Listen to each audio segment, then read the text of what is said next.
I still think that they should have, or they will have to kick XANTARES eventually, because they just have to get somebody who will be able to turn up to the big games, right? Because XANTARES is great in all the groups. He gets them far enough, but at some point he just hits a ceiling, and that's just what we've seen from him for long enough that I don't believe that there's any way that can expand at this point anymore. You know, he's too old to improve a significant amount or get better at handling the pressure or whatever it is that's preventing him from turning up in these big games, right? The biggest news roundup, exclusive insights, all delivered to your inbox. Sign up to the HLTV newsletter today.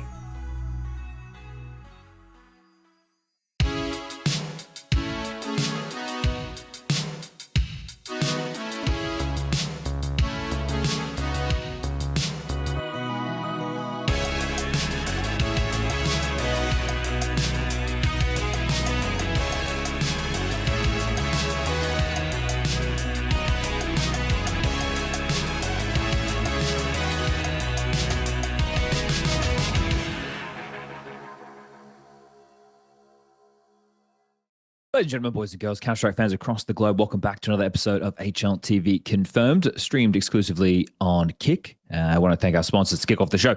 Thank you to Snake, remember to gamble responsibly, and skins.com, peer-to-peer, no fees. Get your skins if you want to check it out, skins.com. All right. We've it hasn't felt that long since we had an episode, Prof. Does it feel like a long time for you? Kind of yes and no. I feel like I was mostly disconnected from Counter-Strike, therefore less events, Counter-Strike events happened in this time, which makes the passage of time seem shorter. It doesn't seem like a long period of time. It's kind of like how when you get older, time seems to go faster because there's less new things happening and you just keep doing the same thing. I don't know how these two things correlate, but let's just say, yeah. It's a different track there. They feel like they're going in the same direction. That sentiment. It just feels like they're on two different tracks. You know. Yes. Striker, you've been in the trenches. I'd imagine it's been a busy week and a half. Actually, the last week or so, I've been kind of off because I was at my annual open LAN. Not even open LAN, just like a annual LAN thing that I have with like my old teammates and shit. So like 4 days of the week that's passed, I've been gone. So actually not super like up to date yet. How did that go? Better than last time. Yes. We eliminated the people that eliminated us the previous so that's what you want. Later. That's what you want. The revenge tour. Yeah. It's still not great. I mean, it's like we finished like 16th out of 24, but for people who play it like 24 teams, twice a week for like 2 hours a day or something, like in those 2 weeks, it's actually not bad. Those like kids that are like fucking 4,000 elo on Face It and shit, and you're like, okay, what am I supposed to do against those people when like I barely play? No, fair enough. But 24 team turner, that's not bad at all. That's pretty good. That's a fair shift being brought from everybody. Okay, so we've obviously we haven't done an episode in a little while. I don't even know how long it's been. It feels like 2 weeks. 2 weeks? Okay, so a lot has been happening within that time. I've been just farming cash comps. Lucas pointed out, he was like, you didn't get enough Prem wins. You're not going to get your medal. I'm like, I can't play Prem. It's too demotivating when you play against the cheaters. You don't want to go again. Whereas if you're just playing a cash comp, it's like, fine, whatever. We'll just run it down mid and dive around to the guy wallbanging with the fucking revolver or the AWP or whatever. So there's just been a lot of cash going on. And I've been watching XSE, some of the games, obviously the time zone GMT +8, it's in China, not always easy to do, and a lot of the teams didn't really excite me, but I was whacking some of the games on the telly. So what we're going to go do today is we're going to discuss where we are right now, which is the tournament break, if we can even still call it that. We'll get into that conversation in a second. Call it that anymore. I agree. We'll talk a little bit about XSE. We won't get into too much of the actual Counter-Strike, but there was a lot of dramas around that, and just tell people the playoff bracket is coming this weekend. We'll get into all the roster changes, the ones that have happened, the ones that could happen, and some of these benched or free agent players, where they could go. And then if we have time, we'll talk about on the horizon. We haven't really jumped into cash because there was so much going on towards the tail end of the year when it was announced. We'll do a what are the odds for that, and then got a couple of things lined up if we have any more time. But we'll be doing the 2-hour stretch here today, everybody. So let's strap in and let's get underway, right? So this erosion of the tournament break I just brought up, I know that I've said this a couple of times over the last year and a bit, maybe even a little bit more, was the idea of VRS coming in and the fact that the tournament break would essentially disappear.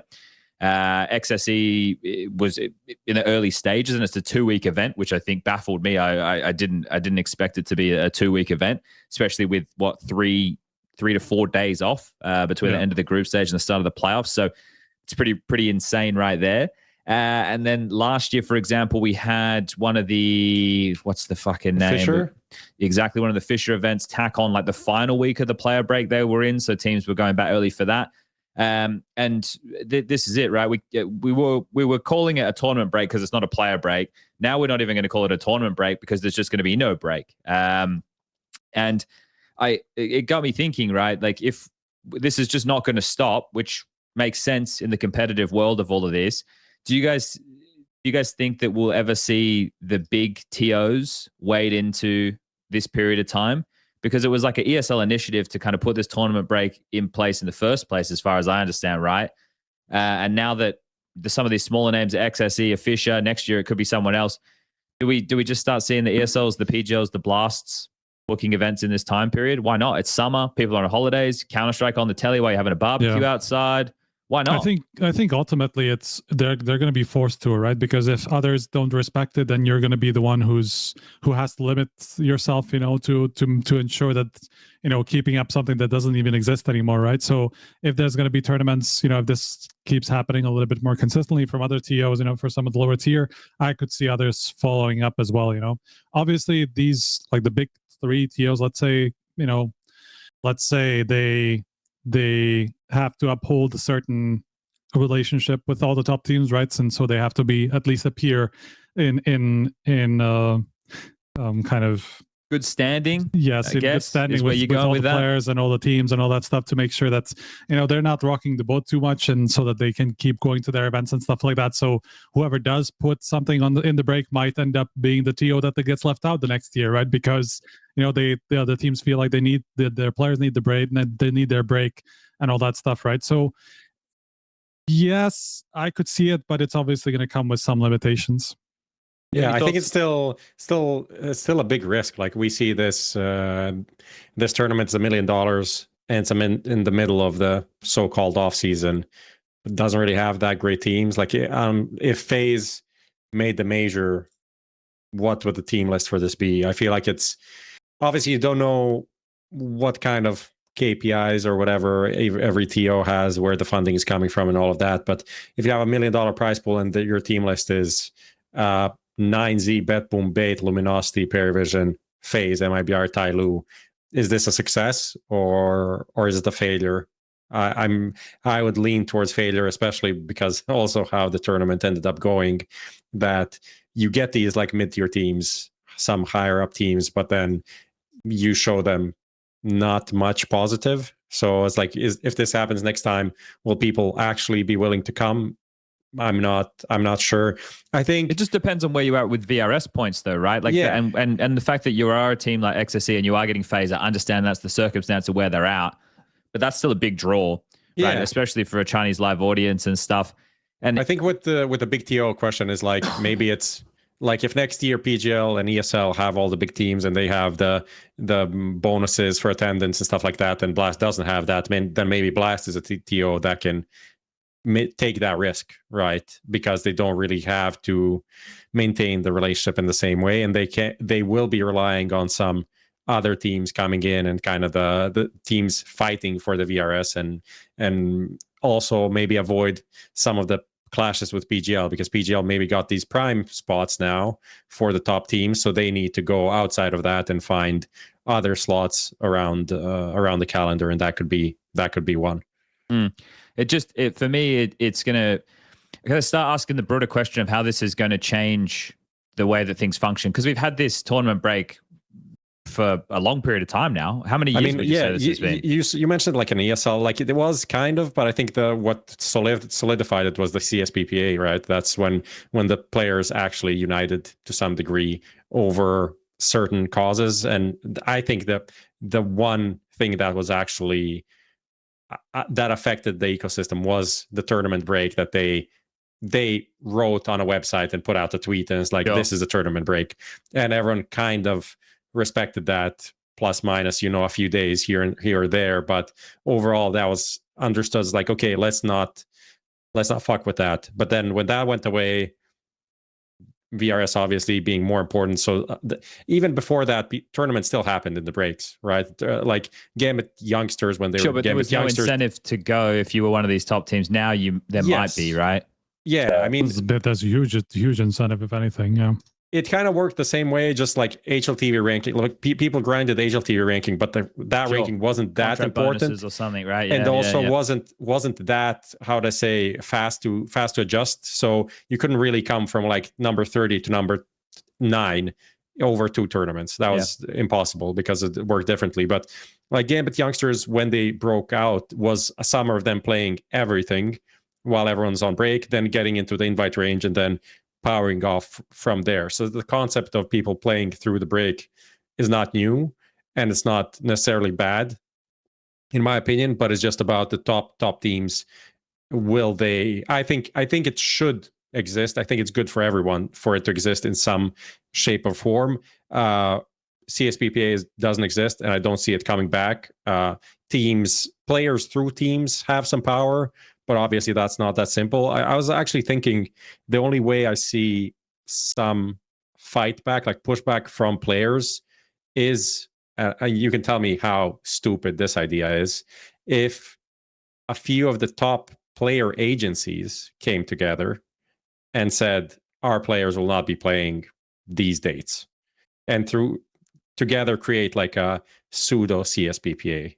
I think that could be something that works, and it doesn't need to be all players. It can just be like, hey, players that are in this range of teams or invites, or like, this ranking are not interested in playing in these times. Think as much as it could start there, it would take a long time for contracts to actually get to a place where that would be possible, because ultimately agents don't really have a power over where their players go, right, in this current space, because the contracts with the organization say, or the organization has a say of where you go, right? So it's never going to work that way, because the contracts you would go against your contract with your team at the moment. So that wouldn't happen as it is at the moment. I think the problem eventually is just that there will be situations where you will just be forced to go if somebody puts a tournament there. Like if you are in a position like a FaZe is now, or even in some of these top 12, top 15 teams, right, that are just on the verge of dropping out, they are all in a position where they are forced to go. They have no choice in the matter. They just either they drop out of the tier 1 or they go there, regardless of where it is. So like the incentive is so strong that there's no real choice. There's no real solutions. If somebody does decide to put something there, people will go. Yeah, but I think it's just a complicated matter. If you would come out and be like, even if it's not like 100% locked in, that you don't, as you explained, you don't really have the 100% power to decide this. If you would come out and be like, these are the dates we don't want to play, in theory, it would dissuade people from putting $1 million tournament in that slot, because they understand the risk would be 20% higher than it is right now. Because realistically, right now, there is no tournament break. That it does not exist. Yeah, it's not defined. You can't find it as written anywhere, because really no one agrees on that it exists anymore. So now when the major ends, it's just an opportunity for teams who have done well in the season up to that to take a break on their own terms, right? And then it becomes a bit of a roster window, because you have a long build up until the next major to be able to accumulate VRS points as long as you stay with your core. It's like essentially there's no difference between the month after the major and the month after like the major invite cutoff, or February, or any month realistically, depending on how you feel about it. We have like 4 times in a year where we get this like not reset but incentive to start making roster changes, right? So it's after the last major of the year. So, you go to last year, you go from Budapest, then that's when people make changes coming into 2026. Then once you hit April 6th, that becomes your second opportunity to make those changes, right? Then you go into after the major Cologne, which is now, again, another opportunity. Then we're going to have the cutoff again later this year, another opportunity to make these changes. And then after the major, the cycle goes again. So we have like these 4 points in the year where We can have these like shuffles of rosters and teams that are quite clear. Obviously, there'll be other periods of time too. But there's two things you brought up there. One, obviously, with the agent striker, you went a really nice way. You were like, they don't really have the power. The first thing that went to my mind was like, they're like car salesmen to me. Like, I don't want these guys fucking negotiating anything, right? I don't understand that's their whole job. There's also another thing, yeah. But I know that they have only their best interests in mind, right? And I just have, this is probably unfair to all agents, but I don't have when I think of agents, I think of someone who's trying to take my money. That's what I think of. I don't think of someone who's trying to help me. And then, how many agents did you have in your career? I've never had an agent. I did something with the story mob, and I was like, "Fuck the." Actually, I won't. Yeah, won't go into that. Anyway, so yeah, I think I agree with the sentiment. The fact that it is gone now, like there is no tournament break, and what is it? 22 months you have to announce, right? So someone could announce in the tournament break for 2 years' time from now. That's for tier 1, right? For tier 2, you could do 3 months, so you could do something. But let's say someone which is realistically. The teams that are going to be playing are not going to be they're not going to be the teams 1 to 8. It's going to be like 9 to whatever. Oh, it's 12 now, but yeah. Yeah, 12, whatever. Those are mostly going to be the teams that are going to be interested in playing this anyway. So you could just do it for next year and do a tier 2 tournament for whatever. It also doesn't need to be $1 million. Doesn't even need to be online. Probably will be. Well, yeah. Stop giving people ideas. It can be an open line with signups. You can make it a tier 1 line without the requirements. So there you go. You could do anything. So just to announce to the world, I guess, with this episode on the 8th of July, the tournament break, player break, the off season is officially dead. All right, let's move on, shall we? There'll be no class action, Prof. The players will not organize. There will never be a class action. They'll never get it together. It just won't happen. Okay. The XSE roller coaster. So people who have been paying attention to this is a 16-team event that's been going on in Guangzhou, China. $1 million prize pool, 1st of July to the 12th, so a 2-week event. It was Swiss, but as in major Swiss for stages 1 and 2. So it's best of 1s for the establishing game, best of 3s for elimination or progression. 8 teams make the playoffs, and they're going to take place starting, what is it, tomorrow? Is it Thursday? Thursday. Yes, that's tomorrow. GMT plus 8 time zone, but the whole yeah. I'm so lost. the reason that we bring this up, or the reason that I bring this up, is just because of the dramas that were around this. Right, there are roster changes going on. We're going to get to that. That's going to be the main body of today's show. But we're in this post-major hangover, which now we know is not a break, so we all need to get back to work, quick, smart. But there's been delays, tech issues, key loggers, like players having their accounts hacked. They released a statement. And this kind of plays into this. I'll go over the statement first, and then I'll get to the point I wanted to make the other thing. So let me just bring it up. They made a tweet. Dear Counter-Strike fans, as we reach the end of the group stage, we'd like to reach out to you and reflect on the tournament so far. On day 1, we encountered a series of technical issues. Anyway, you can go read that part yourself. But this is the part I want to read. This kind of is the laundry list of problems. And this is from the TOs admitting it, right? So you got to wonder how many other extra things that teams have been experiencing there that are not included in this statement. Here it is. The reports of some computers not having CS2 installed were caused by an SSD issue that was later resolved. We acknowledge that insufficient preparation led to communication breakdowns with players and unnecessary delays. We are improving these processes.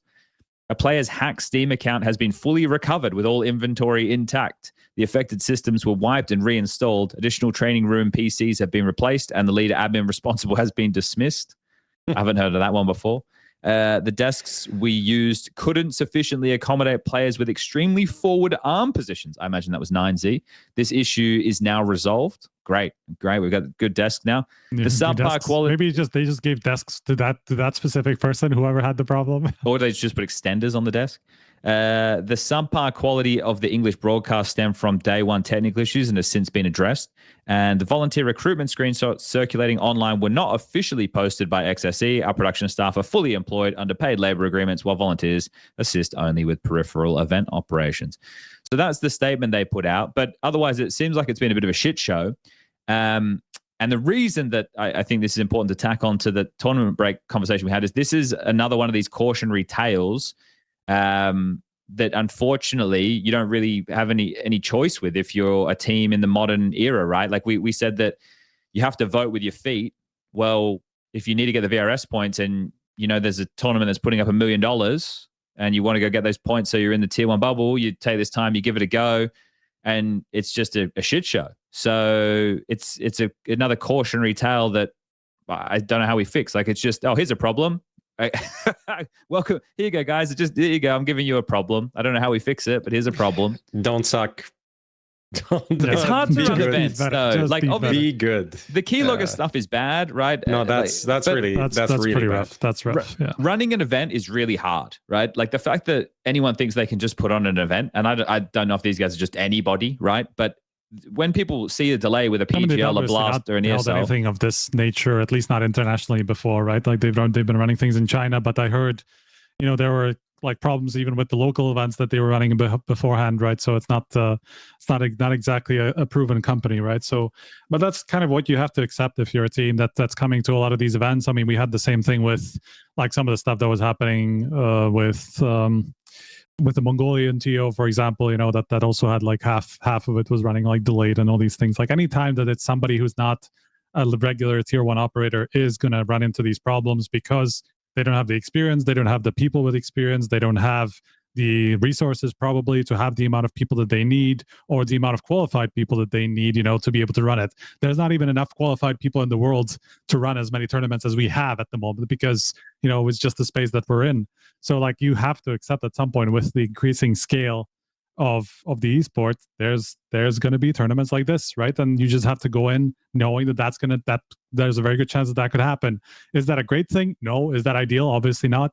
But it's currently what you need to do to be able to stay competitive, right? I guess that's the thing though. We take it on the chin because of the circumstances, right? Like because someone in chat said it's easy, they just don't go next time, right? And that's true. If you have this bad experience and then one of these events pop up next time, you as a team who is there need to share that experience. Maybe it can be privately, it doesn't need to be publicly.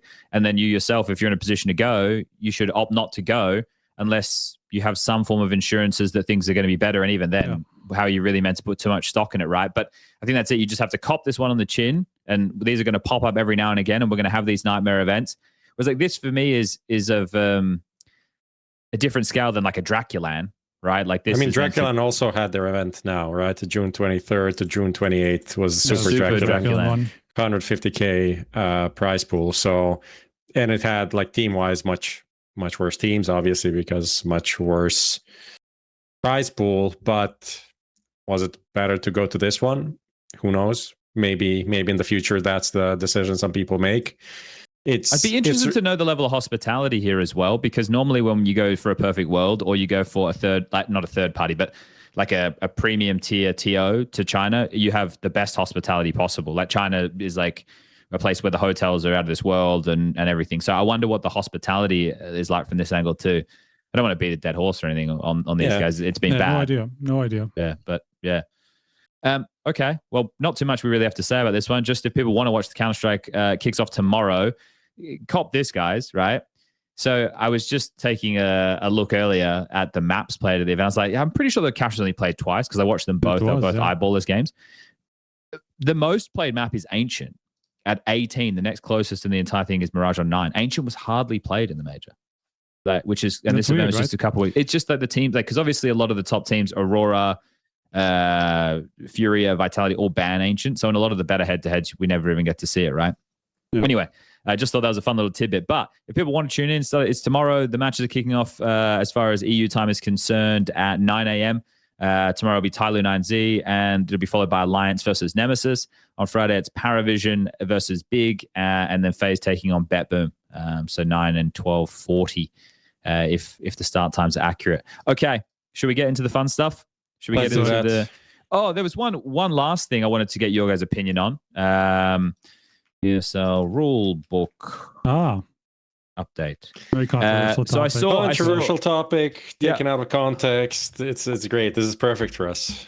So I saw this pop off, and again, it is so much harder to gauge a community sentiment when you're not on Twitter or Instagram on your phone scrolling all day. So when these things pop up, I sit there and I actually try and seek out in the moment the discourse, because I'm like, this is my time to do it. So essentially, if people missed it, ESL put out an update to their rule book.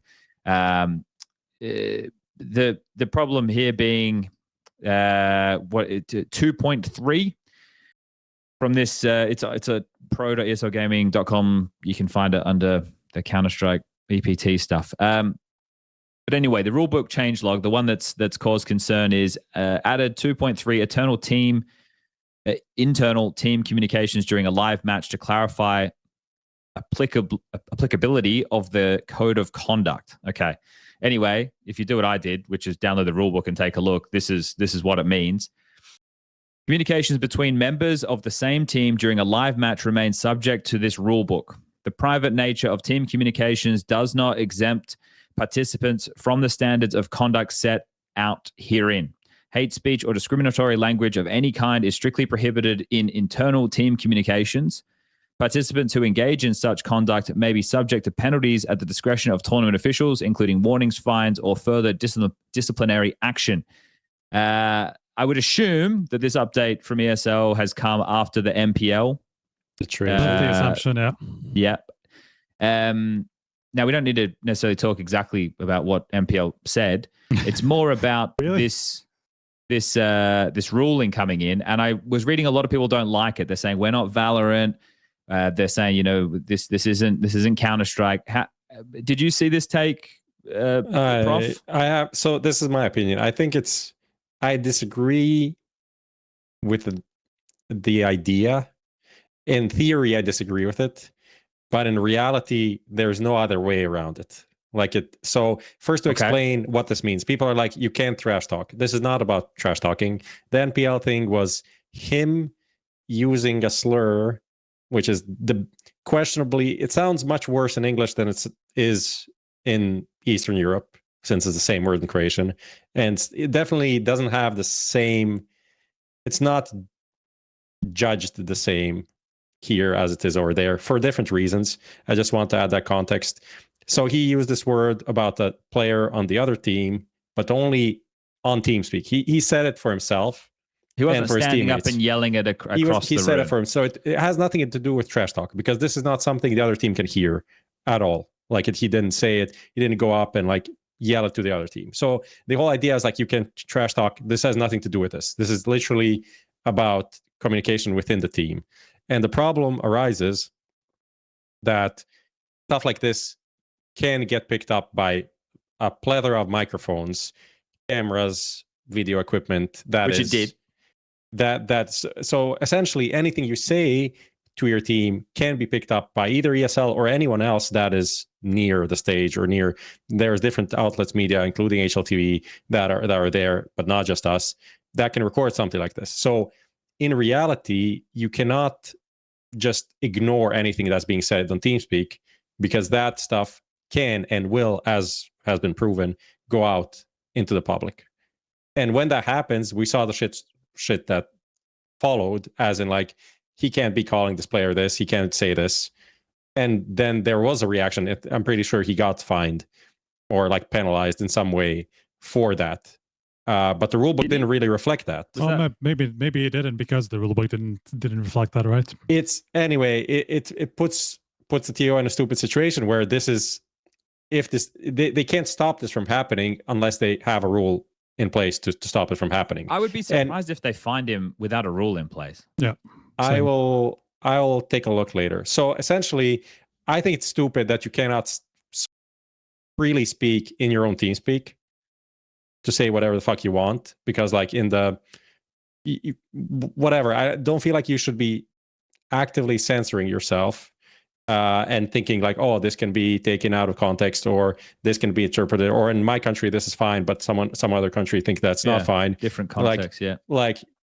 The Australian C word that you use very liberally on YouTube is in the same. Yeah, in America it's a very bad word. It's in the same on YouTube. It's the same category as the word that NPL said. It literally says hard slurs, CUNTF, blah blah, and the N word. These are three words in the same category, but culturally it's completely different. Anyway, you cannot stop that, so you need to put in place a rule that says you can't do that.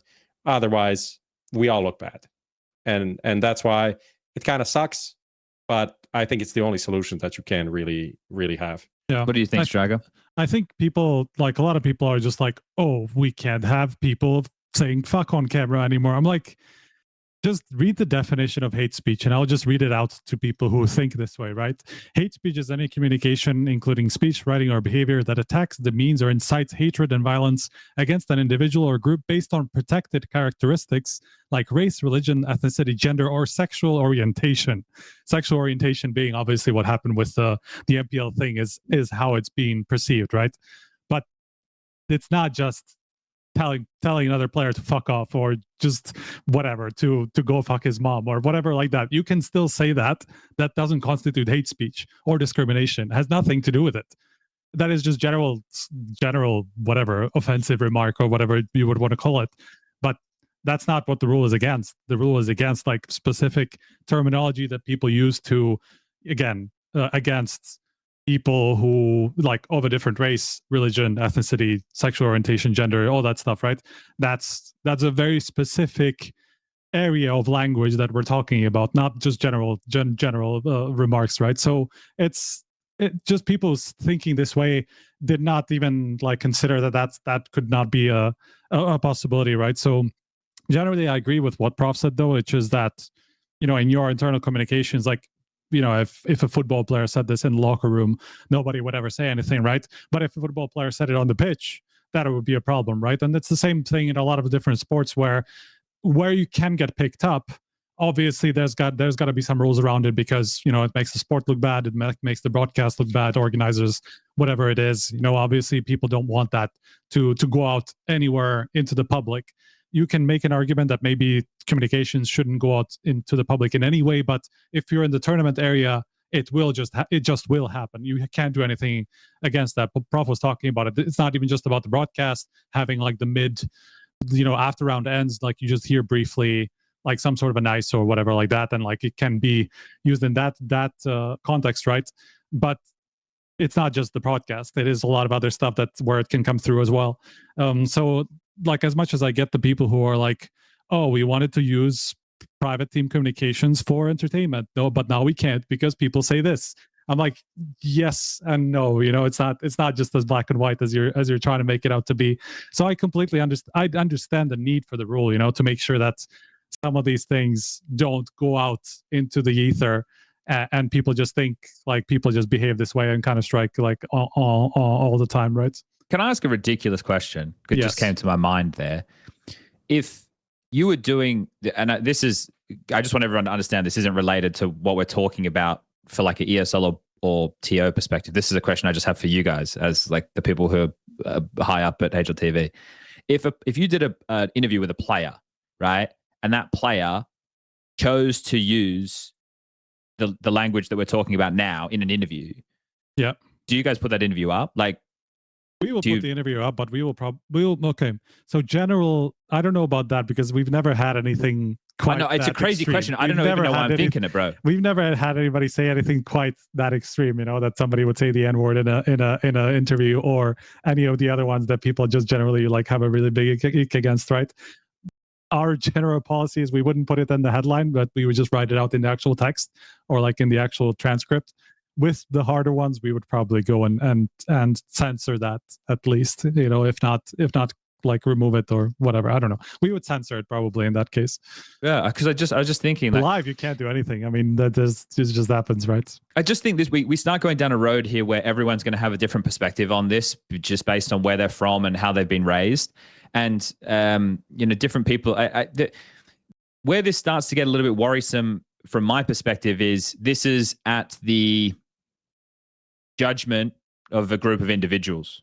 Now I probably know that group of individuals, right? So, whether or not I think they're going to make the right decision is kind of remove that from this thought process. Yeah. But if it could be a different body of people, they're making those choices in the future, and who's deciding and also if we're going to have rules like that, should we have blanket? Should it be more black and white? Should there be a list of rules of you cannot say these words, right? Yeah. In any language, as opposed to right now, like, if you want to be, if you want to be a dick about it, you could. Like I could be. It could be ambiguous. Yeah. It's just the problem with that is like you can't. There are so many like niche like ways to to insinuate those words in different languages that like you will never be able to cover, and people will just find ways to go around it and things like that, right? Like, so even if you come up with a proper list, it's not going to be possible. I do agree that we do get into dangerous territory where, you know, it comes down to kind of a subjective opinion, right, on what is hate speech, what is not hate speech, what is discriminatory language, what are some of these like slight insinuations, you know, like let's say somebody just says he's such an F, you know, like, does that still constitute what he wanted to say? Like, the people obviously know what he wanted to say, but he didn't say the actual word. Is that bad? Is that not bad? All these things, you know, like, so it is dangerous territory whenever you want to censor speech, because, you know, language is just very, very complicated sometimes. But yeah, I don't know how you get around it. Obviously, there's going to be situations where there's going to be like a little bit of a gray area, whether it should be okay and should not be okay. Well, so I'm a purist in the sense of I get upset when I hear, and I get upset in the terms of being like, fuck you to different entities, when it's like, oh, this company won't sponsor Counter-Strike because it has counter-terrorists and terrorists. I'm like, that's fucking ridiculous. It's a video game, right? Like, what are we talking about? Word even for that. Right. So you sit there and you think about that and you go, okay, well, we have people who like draw the line there. You have certain sponsors who don't want to have their logo on screen when there's a gun. And it's like, okay, like what? So them not wanting people to be using that type of language, there's the next layer to that there. And up until this point, we've had moments where players are saying things that are pretty bad in their languages, but you might only know if you are from that country, right? Otherwise, we know English, we can understand that. Anyway, I'm going to keep rambling on this, and there's really no point. Let's move on. The point is the rulebook's being changed. It's quite a controversial topic. Yeah, and no more trash talk. Yeah, no trash talk's dead. So tournament break's dead. Trash talk's dead. Let's get into the roster change stuff. Yeah, this is what everyone's here for. Okay, we got a lot of roster changes to talk about today, and I've also conceded this time round. I don't think last time we were in a mania, and I looked up a definition of my own. Here's Striker.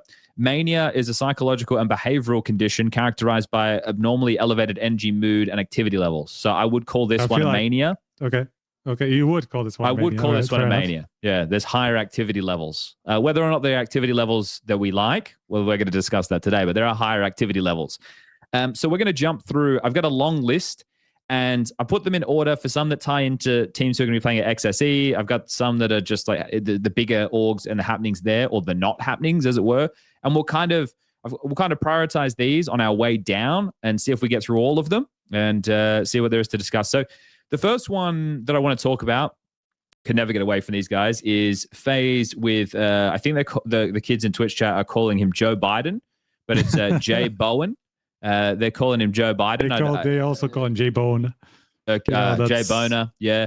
JBOENer. He's already got some nicknames to him, but this kid is Danish. He still is on Big Academy, right? He's just on loan to FaZe. Yeah. FaZe have kept Nathu and Jacob, right? There was rumors about potentially both of them going. Now it could still change, right? We're still in this window where things are moving. About Nathu, they just turned up to the tournament with him and be like, yeah, okay, I guess he's our player.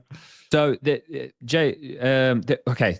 There's a few things I want to break this one up to. First of all, Striker, this one to you. Do you expect FaZe to make more changes before we get back into the real tier 1 tournaments going on? Right? Because Nature's only on loan, or he's only temporary. JBOEN's only on loan. So what happens? Do you think there's more changes? Is there more buzz around FaZe? I thought there would be. So my subjective opinion is there probably should be. But will there be? I don't know about that. Okay. All right.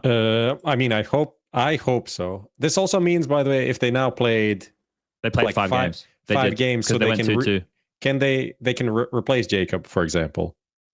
Not pointing fingers at anyone. Yeah, but they could replace Jacob and continue with have their core intact. Striker, yes. Okay, that's good for them. They will lose, like, once they play another 5, they'll probably lose some matches, like some positions, right? But they would be able to turn up to a tournament without. Yeah, they wouldn't like reset start from zero. So yeah, it wouldn't be a problem. Okay, that's so it is good to know. It is definitely possible. Yes, there might be some, like, do some calculations, like how much would you lose if you kick Jacob or Nathu, or you know some of it you obviously lose because you would suddenly not have the 3 out of 5 that the ranking counts, right? So and things like that. So there will be some difficulty around it, but at least like in the imminent tournaments, open lines and all that stuff. Like, I mean, if you just want to like get some positions back, it wouldn't be a problem. But do we think Lonks could be on their list still? Like, he's out of foot, not really connected to any team as of right now, and there are some murmurs early on. Well, I don't know. This is where it gets like murky and messy. Let's stay on Who's FaZe. going to MOUZ? We'll get to some of these names, but I would like to see FaZe try and make more changes, right? We don't know if so. This is where the question becomes. I saw this. I'm going to steal this from HLTV or Reddit or wherever I saw it. Could have even been Twitter. But there was a conversation. Is JBOEN, right, who's had a decent showing, again, compromised tournament, but also more than decent, really. He's been playing well, but yes. I like to keep my expectations quite low. 135 rating over 9 maps, all of them. One worst map, 0.99 rating. Yeah, but here's the question. The internet posed this. Is he going to be an ultimate or is he going to be a molody? I think he's neither, to be honest, because he doesn't really have the flair of either. It's not about the style. It's about it's less about the style, more about the flop or the flourish. Right. Is he going to flop? Is he going to flourish? Good question. I mean, we never know after just one tournament, right? Exactly. But it's obviously a really good sign, even if it's relatively like sub-top opposition, right? You watched him the most. What do you think, Chad? I also am looking at it in the post-major hangover scenario with a new map pool of Cash too, right? And they played Cash only once. It was in their eyeballers game, but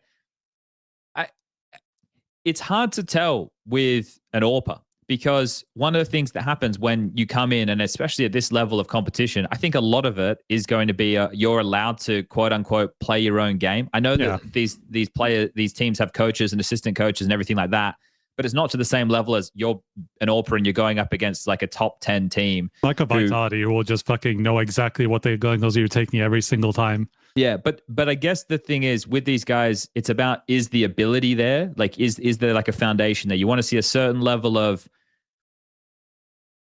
I'm so cringe. Like a killer instinct. You want to see a little bit of that.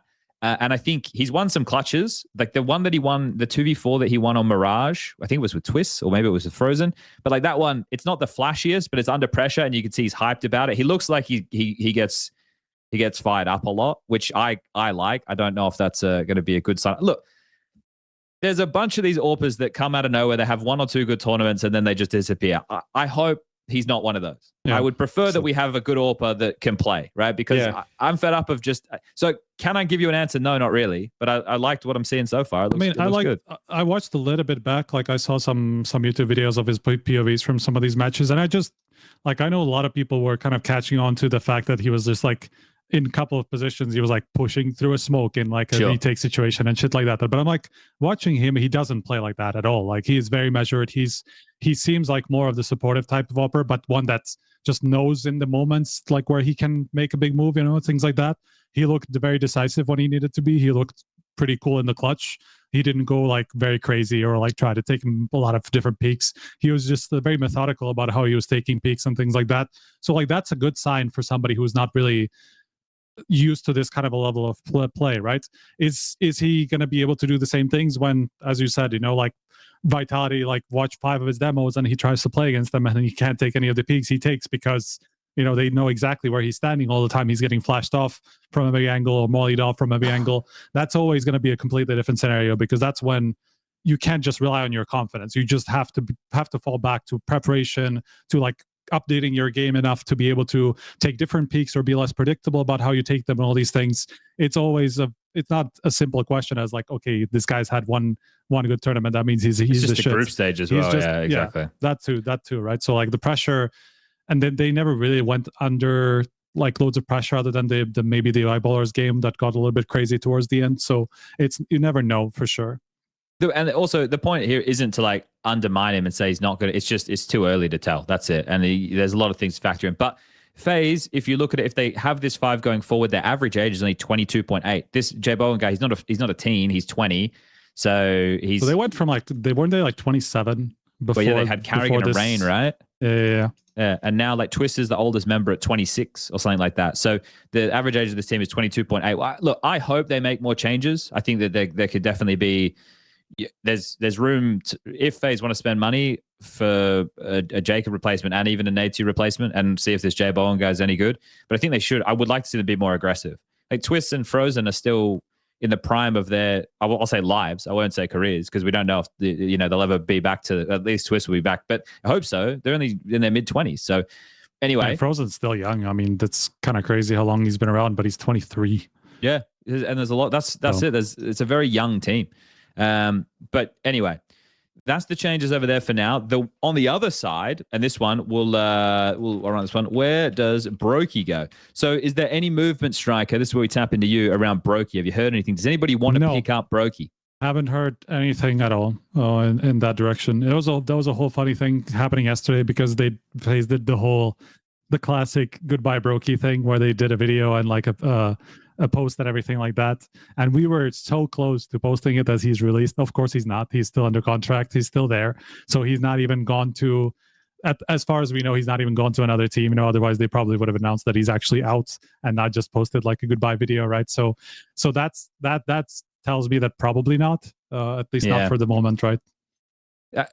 This is the one I saw some conversation about this around broky because people were watching like the vlogs and the videos and stuff, and there was comments about like Twist and Frozen saying that broky needing to focus on his mental health and stuff like that, which seems to be a bit of a theme over there. Not much we can get into that without really knowing much of it, but just the importance of being on the right track. It's not easy to do all the time. It's a rough one because like his whole career is on FaZe. Yeah, he's never been anywhere else in his career, and we've only seen him do good here. And now we see him like his stock is as low as it's ever been in FaZe. So who is very excited about picking him up and for what? I don't really know who would even look into him. Can I ask you a couple of questions, bro? Yeah. And you can tell me if you would take these type of trades. Would you just assume Gamer Legion is as it is right now? Snacks, Rez, Torsen, PR, Hypex. Would you take broky over Hypex? No. Okay. I don't think so. What about like Foot? I want to put in one more aspect as well. Mm-hmm. What is broky's salary expectation? Oh, I don't know. But like, that's I don't know. Like, what is he going to get in Gamer Legion? Can't be high in his current position though. Like he has to be kind of realistic about that as well. But what's realistic? Problem is, maybe he's getting decent money on phases on the bench, right? Which is also another thing. Let's say he's even getting half of what he was getting. I feel like that's more than Gamer Legion. Right? That's more than Gamer Legion would pay. That's what I was going to say. That's probably more than anybody who wants him at the moment would pay. And I think like, why would you take the risk? It's not like Hypex had some good moments, had some like ups and downs, I was right? List a bunch of teams. Because give me next. What do you think? Would you consider for Symmetry and Foot? I think that's an interesting one, but I also, unless Foot are making like a big rebuild, I don't see why you're like fucking with the chemistry of these four guys that have been playing forever. But there's been a lot flying around Symmetry though. I don't know how much of it is true, but there's been a lot like suggesting that there might be a replacement there. I mean, there's a because SunPayus. there was a SunPayus one. Yeah, that was like in consideration. So I think they're definitely looking into that option. But yeah, I mean, SunPayus, I would still put him a high above broky. So if they have that option, even if let's say they can't pay him as much or whatever it would probably still be a better option than broky. It would definitely be a better option than broky. Okay, so the long and the short with broky is at the moment his stocks are low, right? That likely his salary expectations are high, and his options are also low. I think his best shot. I think his best shot is for somebody like, let's say, a Gamer Legion. Like, let's say they're not happy with Hypex, which, wouldn't be unreasonable. It's like Hypex had a couple of good tournaments, but then since then he's cooled down again. So we don't really know whether he's going to be able to come back up to that sort of a level that he showed in Atlanta, right? Let's say he could go on loan or whatever, like just to see whether he will, like, that new environment and all that stuff will actually reinvigorate him in some way, if he's going to get his motivation up to get good again, all that stuff. Like, I could see somebody getting him for a season and seeing how that goes, right? And then maybe at the end of the season, like at the end of the year, they would be like, yes, either this works or we just go another way, right? When we see another offer come come on the market, right? So I think there are options. It just depends on whether broky actually wants these options and what his expectations are like. Yeah, I'm going so low. Like I'm looking at Liquid. Like for Liquid, you kind of want a bigger name. But they have this Jorko rumor around them at the moment anyway. But then you can go down to like NRG, Wildcard, Focus. These are the teams. FlyQuest needed AWPA. FlyQuest. These are like the type of teams where I'd be like, yeah, broky on an Australian team. I just can't even. I can't put those two together. It feels ridiculous. Okay, I would like to see him back. I'd like to see him playing somewhere else. I think it would be exciting to have him in a different environment. I do think that's the best for him would be to get back as soon as possible. Yeah, I don't think it's going to get any better than it is right now in terms of options and opportunities. Okay, all right. Let's keep it moving then. Let's jump into. Ooh, I want to ask this one. This isn't an official one, so this would go under rumors. But HLTV unconfirmed. So that girl. Where is it? I'm writing a headline here. Striker, are NAVI doing anything? Because what's going on? From the beginning of the season, I was sure that they would. Then for a long time it was like super quiet. Then now like some things are starting up again, and I'm not sure like what to believe at the moment. I do think that they're like I'm sure that they're looking like everybody else, like seeing what's out there and all that stuff.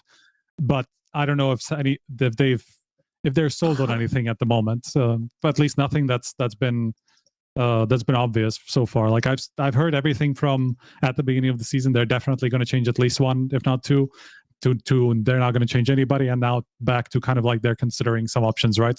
So I really don't know. It could go either way. It kind of feels like the same as the last season, where I know that they were looking a lot, just didn't end up landing on anything that they liked better than they had that they had currently, you know. So it could be the same as what we experienced last season happening again. Okay, all right. So there's nothing. I'm gonna throw myself off a building if NAVI don't make a change. Yeah, but it's not as egregious as MOUZ yet. But there's gonna be a dumpster truck down there, and then I'm gonna just roll out and just like do this.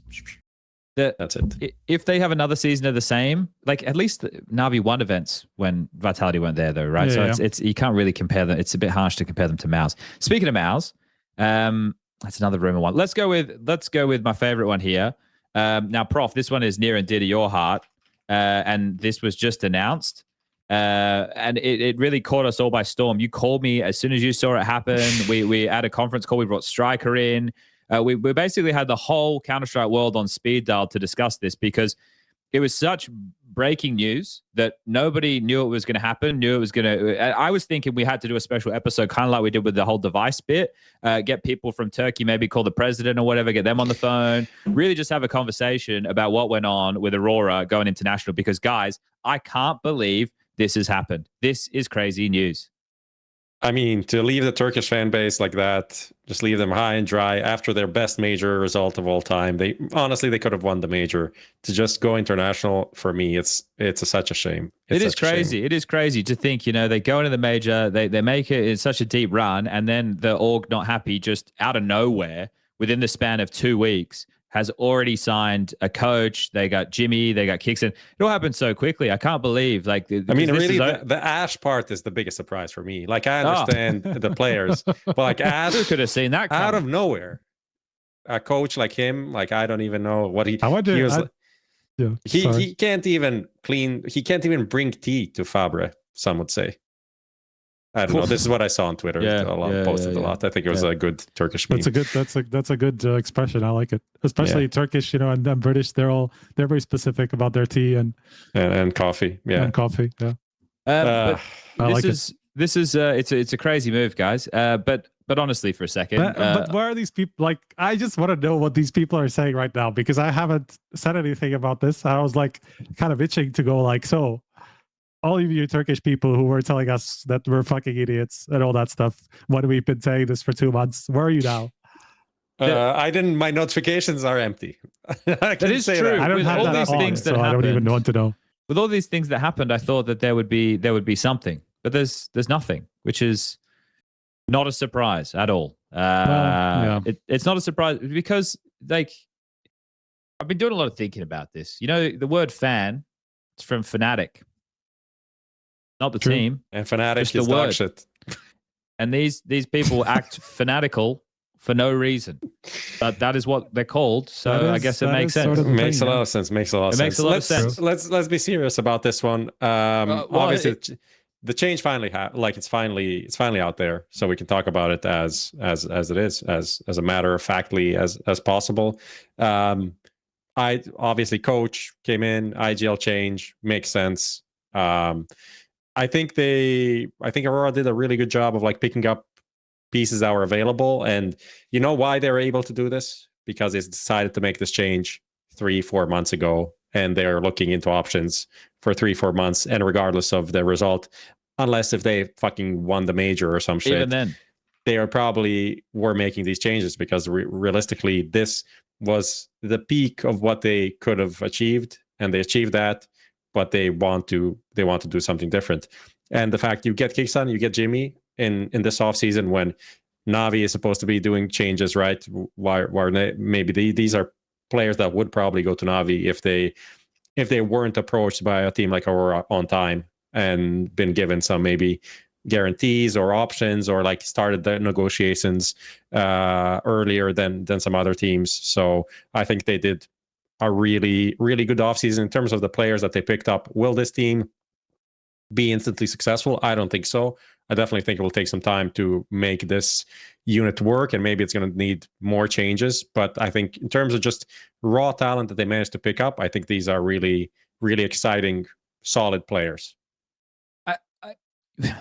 It explains one or two things. It explains why XANTARES has started doing interviews in English after he always turns down any ESL content. It just says, no, I don't speak English. And then, he's slowly been creeping in with a couple more English interviews because they've obviously been told as a team that they're going international, so they need to speak English, which was a big problem previously. And previously they were on an organization that couldn't pay them properly. And now they're on an organization that does. So they're going to make the changes necessary to get paid, right? To the decision of the three, it makes the most sense because Ash to come in and have to work with Madja. Madja's going to be quite entrenched in his ways. This way, at least they get a fresh vision on how they want to approach the game, but it's going to be a lot of learning for the Wakadias, the XANTARES, and the Wox. Well, maybe not Woxy because he has played in, he's had plenty. But for those two, in terms of the way that things are going to be done differently, and the amount of things done for these players when Madja was in the team, there might be some more responsibilities because Madja would just throw all the nades every round, like set them up, do a lot of 4-1 and stuff. So, there'll be a whole direction shift there. For me, the question is, though, do we think this next season of play, because for this to be, actually, it's not a question. This is what I think. For this to be successful, they need to have similar results to what they just did within the season of play. It doesn't necessarily mean as good of a run at the major as the crowning jewel, but they need to be vying for playoffs at most of these events, as long as they're 8-team playoff events. If they're 16 playoff events, then different. But if they're 8-team playoff events, I think they still need to be one of those teams trying to fall into that category, vying for those last couple of spots for this to be successful over the first season. Yeah. But I don't see that as unrealistic whatsoever for them to at least maintain somewhat close to that level, right? Because I think Jimmy, for his drop off in form, I think is an upgrade over soulfly. I think that's fairly clear, to be honest. And then kyxsan, like a lot of it is going to come through a big change in style, right? Because we know what Aurora used to be. It's like a lot of 4-1s, just a lot of calls out of spawn, things like that. That just, there wasn't like a crazy amount of mid-rounding, while, kyxsan comes from a place where there was a lot of mid-rounding, on Falcons. And I think as much as maybe that wasn't necessarily his first, it wouldn't have been his first thing, but because I think he's a bit more structured than what Falcons were, it's still going to be a big style shift for the Turkish core, right? And if that's going to fit together, I don't see why not in terms of maintaining that level. I still think that they should have, or they will have to kick XANTARES eventually, because they just have to get somebody who will be able to turn up to the big games, right? Because XANTARES is great in all the groups. He gets them far enough, but at some point he just hits a ceiling, and that's just what we've seen from him for long enough that I don't believe that there's any way that can expand at this point anymore. He's too old to improve a significant amount or get better at handling the pressure or whatever it is that's preventing him from turning up in these big games, right? So I think, like, on the other hand, like, Woxic is actually a guy who's used to this kind of stuff, right? Like he's been in a lot of very different looks of teams, right? Under a lot of different in-game leaders. I don't think he's going to have a problem. I think he's vocal enough that there's going to be enough voices on the team to be able to to work together. Maybe it's even going to be better, because I think there's always been a lot of friction with like Woxic and the rest of the team, or like Woxic and Major. I think there's always been kind of a lot of like clashes in how they want to play and all that stuff. We've seen it before, right? So maybe that's even going to be good for Woxic to get somebody else as an IGL to bounce off of, and for it to work a little bit better. I just think it still has a ceiling because of XANTARES, because he's in too important of a position. I think the key in all of this is because someone asked this question. Where is he here? Black Dark Senior. What's the point of bringing someone who can't win events as an in-game leader who finishes second every time to a team who can't win events and finishes second when they reach finals? Well, better than finishing 5th to 8th. I think that the question is a little bit off anyway. Well, it's not off. It leads us down a different route. Loaded leading question. It leads you to a round of direction where you need to think, now that the team has gone international, right? It opens up the possibility to change parts much more frequently when available. Yeah. Now, does that mean that they want to move away from kyxsan immediately? No. But it's like what Striker's saying. If they're able to get deeper placings, or even in the first 6 months, the same placings. Someone also brought up, as long as XANTARES is there, they'll keep choking in playoffs, right? You can't argue XANTARES on stage games with decent crowds doesn't play well. So if that continues, then they can look to make a change in that role as well. So yeah, and I mean, just because kyxsan didn't, win a major with Falcons doesn't mean he is a bad like he is super young. He's a new IGL quotation marks. Well, we only really had him on our screen since Paris, right? And it was just 2023. Yeah. So he's an Apex, kind of had like a crazy run there, and then the Falcons. Heroic, he was also decent, but that was not really a title contender team. Came on Falcons. Falcons had a lot of issues. Obviously, didn't really work out there, but they had good results overall, like solid results, but not really reaching the full potential. And now he has a new coach, new chance to learn and develop, and obviously learn something from. Say what you want.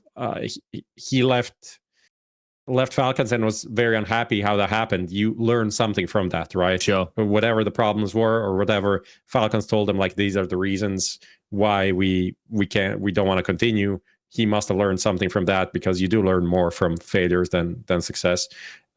So why couldn't he be better than he was? I mean, that's like not the expectation, but the hope with someone like kyxsan. It's not like, he'll be exactly what he has been so far and not any better. You are hoping for a next step to come. Sure. That's a fair surmise. But I also don't think that this is, as Chad suggested, this is like a final product where Aurora is like, yes, this is going to be our title contender, right? Like what would make you believe that, right? Like, it's not just the things that we've seen from Aurora. It wasn't just the style that was keeping them back, right? So it was like, yes, it was one of maybe a limiting factor, but was that because Major wanted to play that way, or because the rest of the team needed to play that way, right?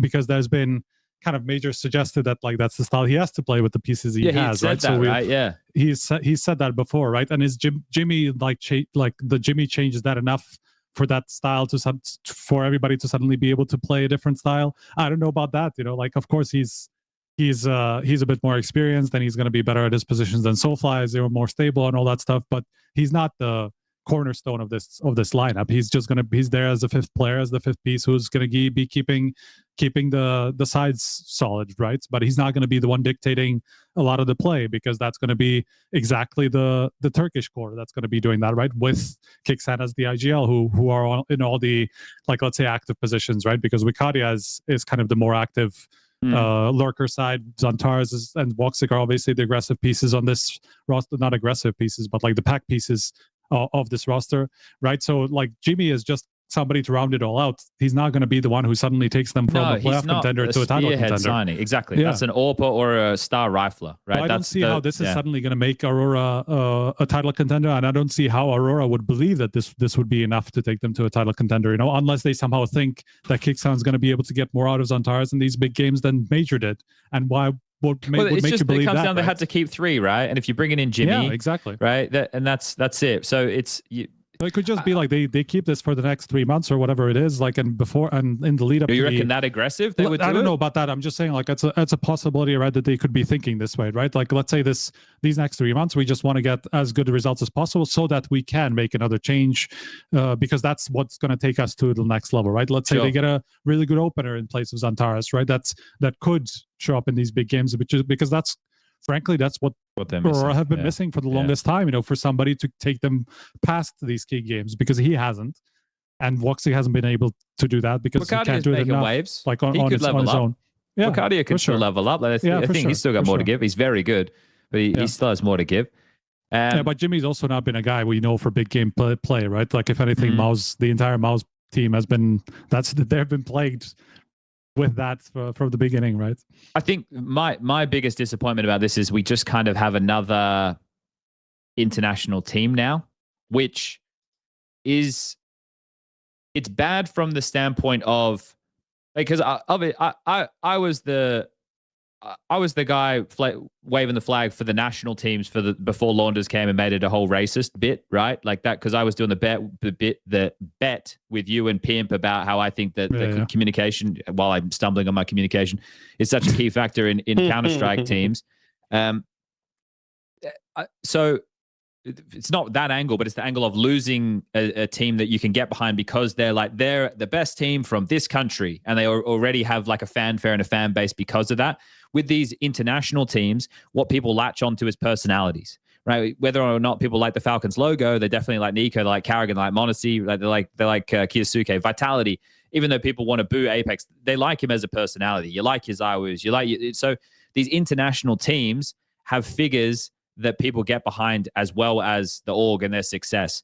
So for Aurora, that's something that they're going to have to be able to curate over there as well. Fortunately for them, they got the MOUZ member who had the most aura. So, they are making steps in the right direction there. But this is it. We just have to wait and see them play and see what comes out of this. It's Ash getting back in the server. It's Jimmy off of a bit of a hiatus, and it's kyxsan on a tour trying to come back and show that he shouldn't have been cut from Falcon. So we got all of that to hold on to. In terms of the pieces of these teams, soulfly could go play for like a tier 1.5 international team, right? Or go back to whatever the Turkey national team is at the moment, which isn't Eternal Fire. I'm actually quite interested in the Eternal Fire roster, I'll be honest. And then Madja is still going to be part of the Aurora organization, but they didn't really say. He's taking some time off, as far as I could understand. Not Fabre, not quite clear what his future is, I think.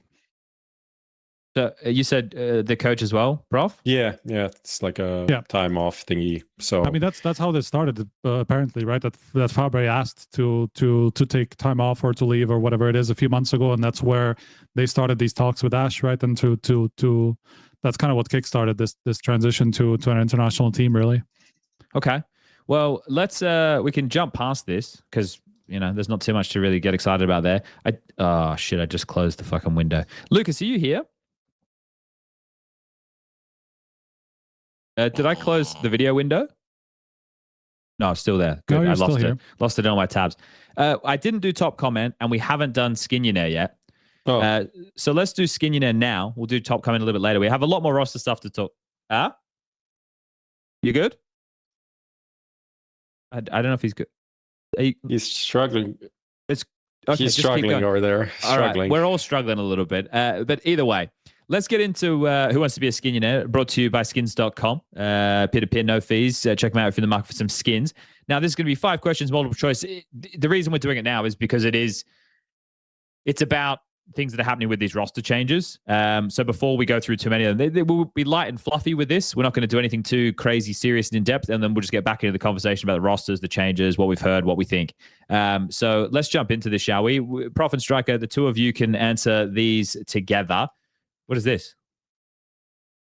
This is the old one. This is the old one. From before. This is from last episode. Oh, shit. They're back at it again.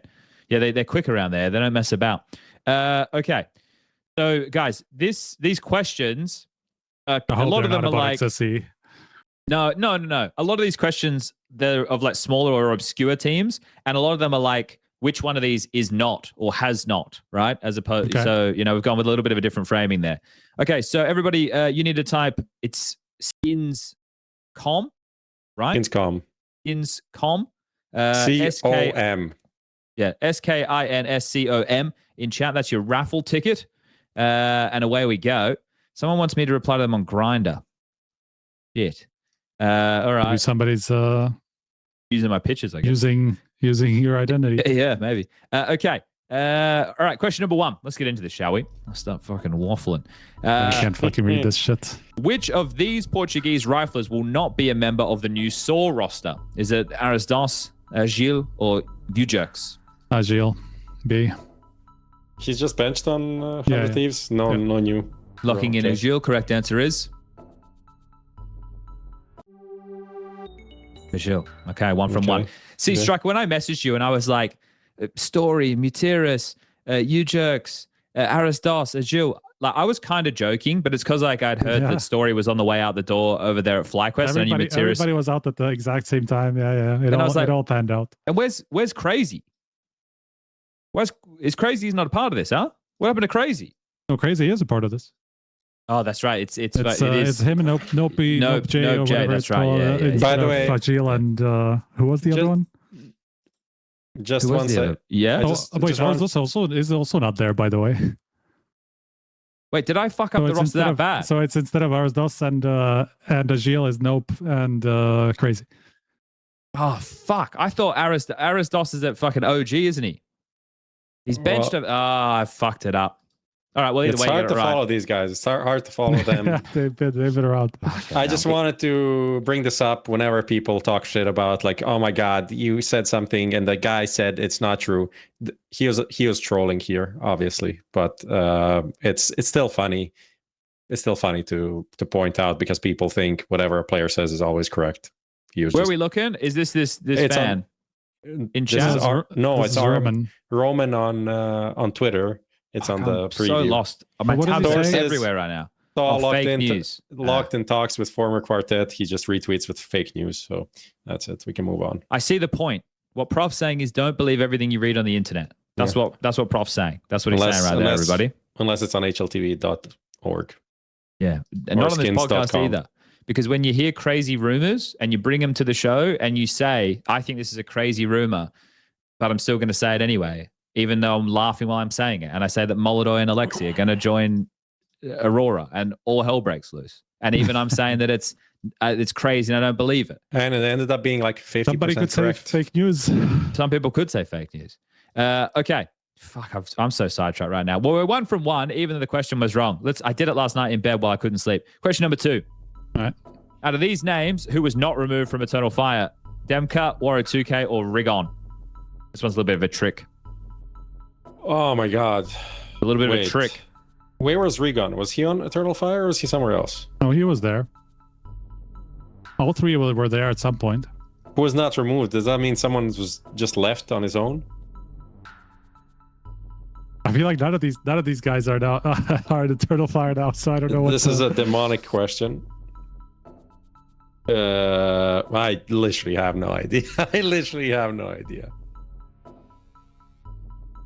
None of these guys are in Eternal Fire. I can say that much, but I have no idea what is the catch.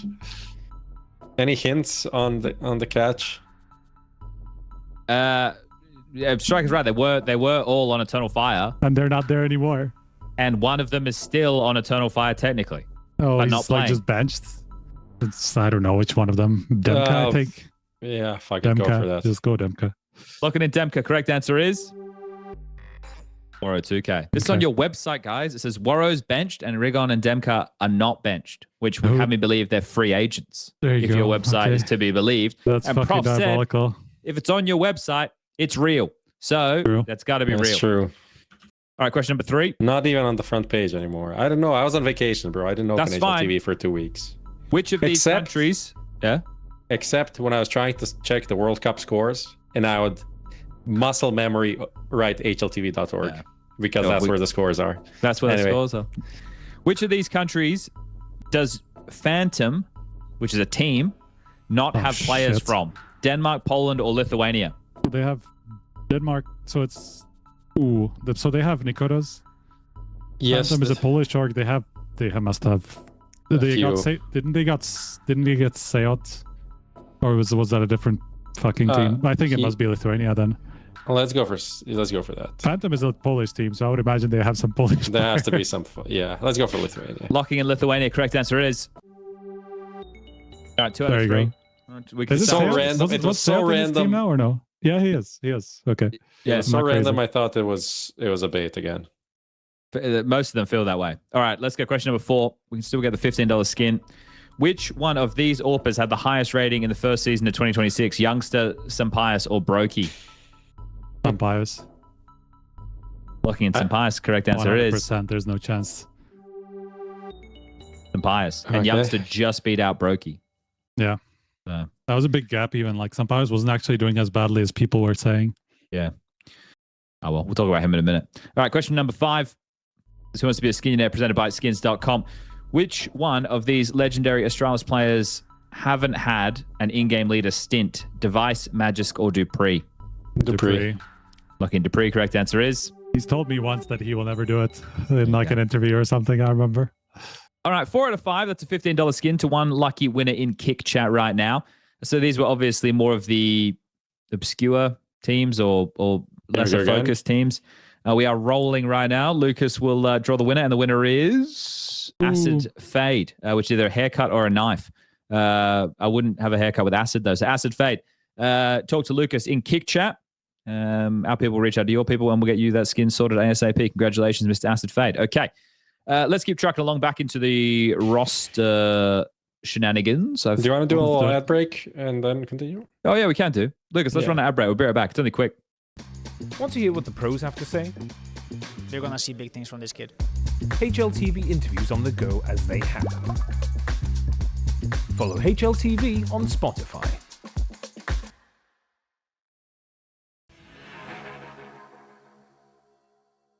I told you to be quick. We lost Strike. Well, no, he's coming back. We lose him. He's back. He's here. He's there. He's everywhere. He's got wireless headset on. He can hear us at all times. Okay, let's keep this moving. Where is this fucking window gone, man? This one? No. Guys, if you could see what I can see. I don't want to know. There's too many. I don't want to know. There's too many. There's too many. There's just, I'm clicking and opening and clicking and double monitors and different things and preview here and preview there and Skinionaire and whatever. Okay. Here we go. G2, they got r1nkle, who I think people weren't too high on from his time in NIP, to be completely honest. Before NIP, or even in the early NIP days, people were quite excited about r1nkle, but we were just talking about SunPayus. SunPayus has been replaced on G2 by r1nkle. So the roster now is Hunter in-game leading. You've still got your Nerds, your Heavy God, your Mattis, and then r1nkle as the AWPer. So I don't, like, as we were just discussing, SunPayus' rating wasn't as bad, but he did have some, I'm watching some of the games. There was even one game where they got enough kills on the pistol round to be able to give SunPayus an AWP in the second. I think Heavy God dropped him it and didn't have head armor. And I was like, really feel like Heavy God should have just got a fucking M4 and head armor here. Like, just let SunPayus buy a FAMAS or a Scout or something, bro. And then he went on to miss like 4 or 5 AWP shots and lose the AWP in the round. So I'm not here to try and bury SunPayus at all, but he's not an AWPer who I'm giving an AWP to second round. It's not a Monacy, right? So yeah.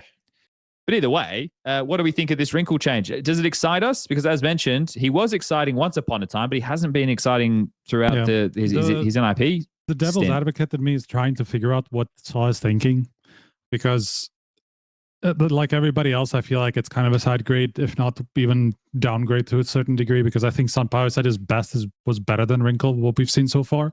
But obviously we haven't necessarily seen it consistently, right? So I'm wondering if what Saw is thinking is that he can get more out of r1nkle, because I think what excited people about r1nkle was kind of the aggressiveness, right? Like that he was going for peaks and he was like very, very active, like a lot of combat opping and things like that, right? Like that was so exciting about r1nkle, and I was super high on him too at the beginning. But then you quickly realize that that's all he has, and that like if he kind of similar to Ultimate, if he's not like in the middle of the chaos, he can't make it work. Like Ultimate can look super flashy and really good in the right moments, but it's all he has, right? Like he can't really do it consistently because he's not in the same positions all the time, right? Like it's all about feeling. It's not about necessarily being methodical about how he's approaching opping and all that stuff. So I felt like r1nkle was cut from a very similar cloth. And I don't know if Saw is thinking maybe he can get more out of that, maybe he can use him in more of that way, because G2 plays like a very dynamic style, right? Like an opera like that is more like on one way is more fit to that style, but in another, you also need somebody to balance it out, right? Like as SunPayus did, as a very methodical opera, very slow-paced opera, like a lot of supportive, like very supportive style of an opera, right? Which r1nkle isn't. So I wonder what the thinking is there, really. It doesn't make a lot of sense to me. I'm pretty cold on this one. Like, I'm happy to be proven wrong, but I rate this like a 3 out of 10 on the roster ranking scale. It's It's just doesn't interesting seem with what Striker's saying, right? About trying to get more out of him. One thing I do notice with SunPayus, and I know people joke about it, like, but he does throw a lot of the util, which I know people are going to fucking roll their eyes at and turn their nose up at, but that impacts as an AWPer how much you can do at least early within rounds. But it's and I also think the impacts, so what AWPers everybody else does is the problem, right? Like there has to be somebody who does it instead. Then, like that's where I'm kind of curious, right? Yeah, I don't think they're the team that need. I mean, maybe they do, but it seems like the players that they have are all players that want to go do stuff. Even Hunter as the IGL. Everyone wants to make a play, yeah. And I mean, Heavy God as like the anchor lurker supportive player. He's a player that, for players in that role, he's the guy that can and wants to do the most. So Mattis wants to go around and like run in, but now he's like kind of relegated to more passive positions, and Nerds wants to do his own thing. And now you have an opera that wants to do his own thing. It just doesn't make a lot of sense to me. But at the same time, the respect for Saw is high, so there must be something that my he biggest sees. concern is the Hunter Nerds overlap. Like, I know r1nkle's an interesting one, but yeah. So I don't know. I'm not. If you put a head to my gun to my head, and it was like, is this gonna work or not? I would say no. Like I would be pretty confident in that. But maybe there's more changes that are coming down the line that could realign the team in some way. Maybe they just needed to move away from, like, you can lose faith in a player at a certain point. Like the team, the group could lose faith in SunPayus. Like, yeah, maybe he's doing a good job as far as the util or the communication is concerned, but he's just not hitting enough shots. He feels like he's let you down one too many times in big matches. And from there, you just kind of make a choice as a team. You can get disenchanted or disenfranchised with people, and then that can help just kind of to freshen things up. But I think this is the problem, and I'm sure r1nkle is going to be hungry to prove himself, because to be replaced on NIP by Stown, who's not even an AWPer. It's kind of crazy how failing upwards has gotten a new example, Exhibit A. You know, it's like, how has this happened? That's actually, I was looking at it from the angle of, like, he just got a real big kick in the dick, like, of like, bro, you've been replaced by a guy who wasn't even playing, like, and he wasn't even AWPing. And then he goes to G2, who's like, you know, much better than NIP at the moment, and like obviously has some title aspirations, which NIP haven't had for, maybe they have had, but they just have not the lineup for a long time. I think you must be over the moon if you're r1nkle somehow pulling this fucking thing off. But yeah, I think side grade.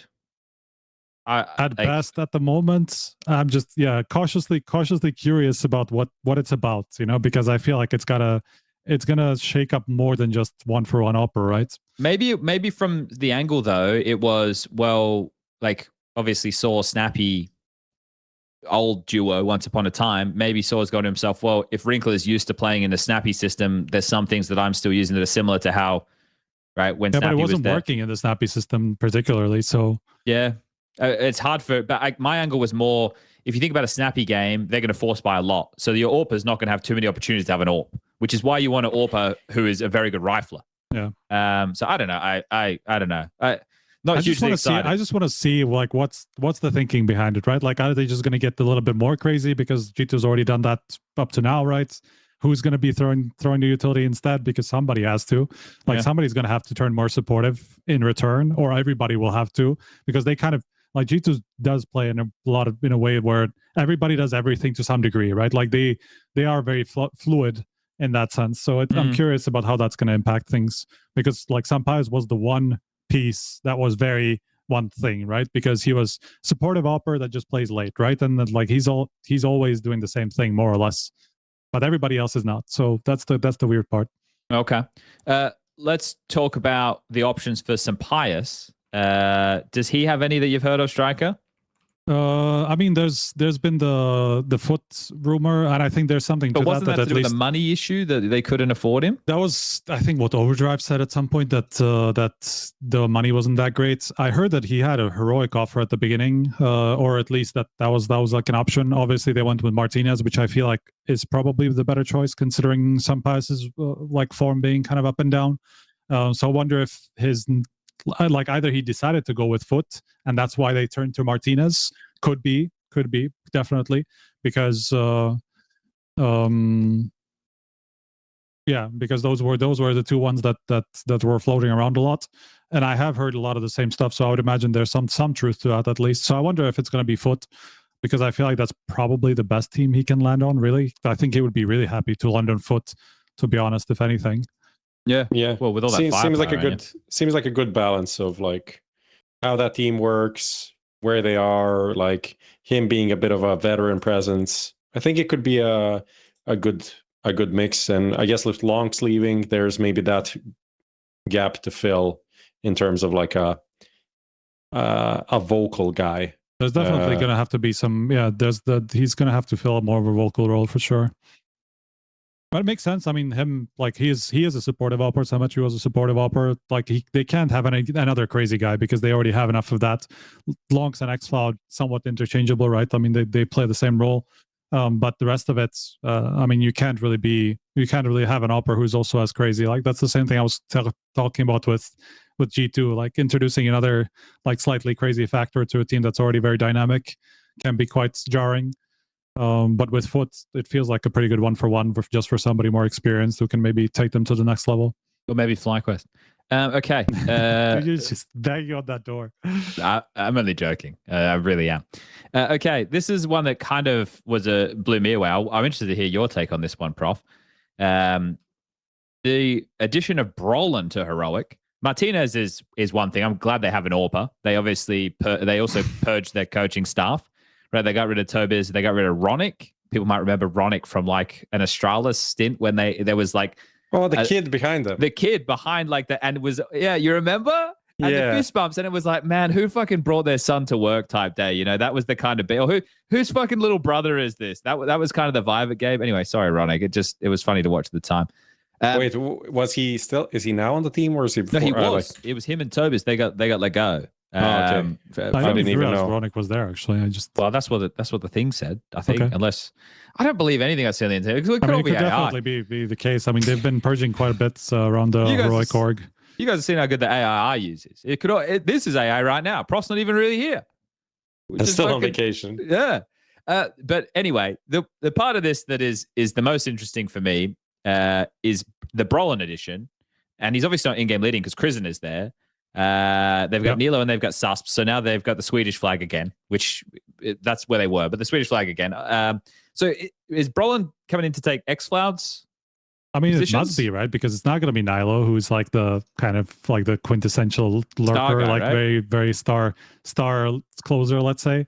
Susp has always been kind of more the supportive piece of this roster, so it's got to be Brollan, right? Who takes up more of the aggressive positions, which is where he's been the most successful in the past, right? I mean, with Fnatic, he was playing basically opener roles, and that's where he was a top 20 player, right? Obviously, he hasn't been playing any of that for a long time because on an IP, he was going between I don't know how many different roles because they had like 4 people who wanted to do the same role. But then he went to MOUZ, where he obviously couldn't do that either because there was Xerxon, and then he had to go into kind of like more of an anchor lurker type role, right? So it's curious for him to go back to something more active. Definitely, we'll definitely more active than we've seen him so far. More space, more expression, right? I think that's obviously good for Brollan because I think he's still young enough where I can see him make it work. Just for people, Brollan is 24. Just so people understand. Yeah, that's also kind of crazy, right? Because he started in Fnatic in like 2017. Yeah, he won EPL season 11 when it was online during the pandemic. That was 2020, right? But he was there like for a good year and a half at least before that, or like 2 years before that. So like he was on Fnatic for like when he was really young. 16, like, pretty much. Yeah, something like that. I can't remember now exactly, but he's been around. He's been around for a while. I like this lineup. Like it's obviously not a world beater or anything, but all of the pieces kind of make sense. And Heroic's last season had some ups and downs, but definitely much didn't better than last season's, isn't it? Didn't I mean, obviously you don't have an upper, that's gonna fucking suck, right? Now they have a complete lineup. Martinez, I think, is pretty decent. Like for Heroic, who are like their goal is to be top 10. Like that's kind of what I feel like Heroic is Okay. as an org with their investment and what type of players they have. I like Dodo as the coach. He did good in the academy. Like he was playing with some kids over there, attended a few lands, got some big wins. So I think that's solid. I think the main question mark is like kyxsan as like an up and coming IGL that didn't really prove anything in Heroic yet. So it wasn't set up for success, I guess, with what you were saying there as well, though, right? No, so. definitely doesn't help that whole thing. But like Nilo, obviously, I think he's been pretty solid despite all the weird stuff that's happening, and Susp as an anchor. I don't know. I like what I see. There's quite a few question marks, but I think I can see how it works, right? For me, it's like the biggest question mark is like how do you match a Spanish hopper who is very Spanish, by the way, and how he acts and like culturally and like and like very passionate Swedes, yeah. with a Nordic roster, with an entirely Nordic roster, which is like, you know, kyxsan has like a little bit of spice to him, I think, but the rest of them feels like very robotic. So I'm just curious how that's going to work culturally, because it feels like such a mismatch. It feels like so. This is curious. Let me know what you guys think about this. But the fact that Tobiz and r1nkle both get let go, and they just promote Dodo to be the coach, it feels like some blame is being laid there with that kind of choice, right? Because this was Tobiz's first season with Heroic, right? Because before he was at MOUZ Academy. Yes, yeah. So like normally I don't look at these things too much, but it's just interesting to see like the leadership group after a unsuccessful season, which I'm sure they would have preferred to actually have an AWPer and not force youngster to do it. If you're a coach and you know you would want an AWPer too, but maybe that wasn't up to you. It's very weird, to be honest, right? Because I mean, how can you lay blame at his feet when your AWPer suddenly like goes out? You don't really replace him, which is usually not up to the coach, right? I mean, he can try and find a better AWPer, but like if you don't give him one, that's going to be a problem.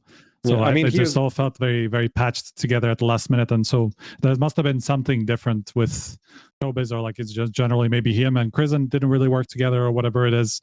Like the styles didn't match, right? So like that could be the case. I mean, they've been together for a year now. He joined in June. Tobiz. Okay, so it's not 6 months; it's a year. Yeah, it's a year.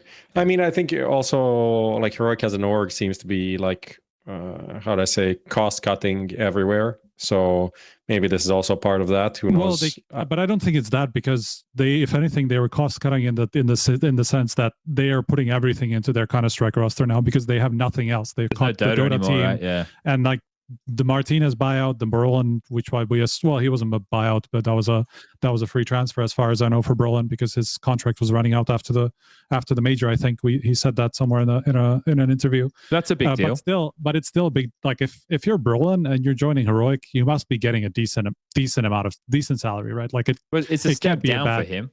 Yes, of course, but you still have some sort of an expectation of what you can get your hands on, right, in terms of salary. So I don't think Brollan, as much as he was a free transfer, not demands, but maybe commands as opposed to demands. It sounds a little bit nicer.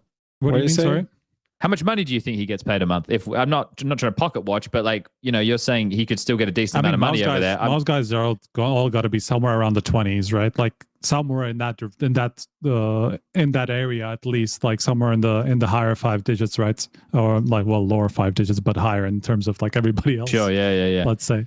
Yeah, so okay. It's like all these teams that are, I would imagine MOUZ might even be like slightly better after some of the results, but who knows? But somewhere like that, and Heroic are not going to be a team that's going to be that pays the rest of the team that, like, whatever, like 20,000 or whatever. They're probably going to be somewhere around the 10 to 15 or whatever, if that.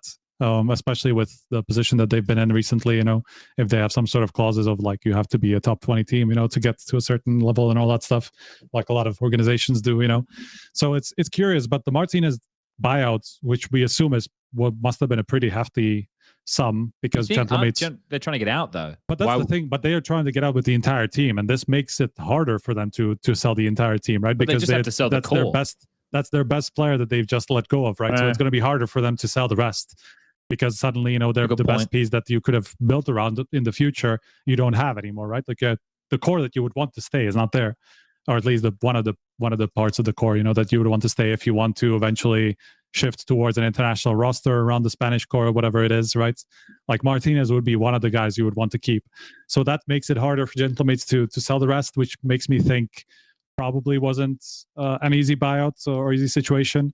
So and FaZe couldn't buy Martinez, apparently. That was where those negotiations were, hit a snag where they just didn't agree on the amount, right? I don't know if it was Gentlemates or Martinez specifically, but I think it was the buyout. So it must have been like the money's there, because they're like also restructuring. They're like the ownership is changing in Heroic now, from like the previous. So there's a lot going on there. Okay. Interesting. All right. Well, I think the roster makes more sense than it did last season, which is already a win. I think they were punching above their weight last season with some of the wins that they were getting, in my opinion. Yeah, I agree. So, yeah. Okay. Next team. Yeah. Foot adding xCloud, obviously for Lonks, and we were just discussing the potential of Symmetry getting replaced as well. Striker, I know there was some conversation that we were having in private regarding some Foot stuff. I won't mention anything, but is there anything that with Foot, like were people trying to buy the core? Were players getting poached? Was there anything going on there throughout this Foot debacle? Because seeing Lonks put himself up on the market was kind of a cause for concern. Yeah, I think so. There's definitely been approaches for like the Jugs or well, Jugs for sure, at least. I still don't know if that went anywhere, to be honest, because it's still a lot of this stuff is up in the air, right? Because you would think, like a MOUZ would be after somebody like that, or maybe FaZe, if they had the money for somebody like that, they would definitely be looking for the Foot guys. I'm sure they had people from all over the place asking for their players. Question is, whether they would be able to pay the buyouts.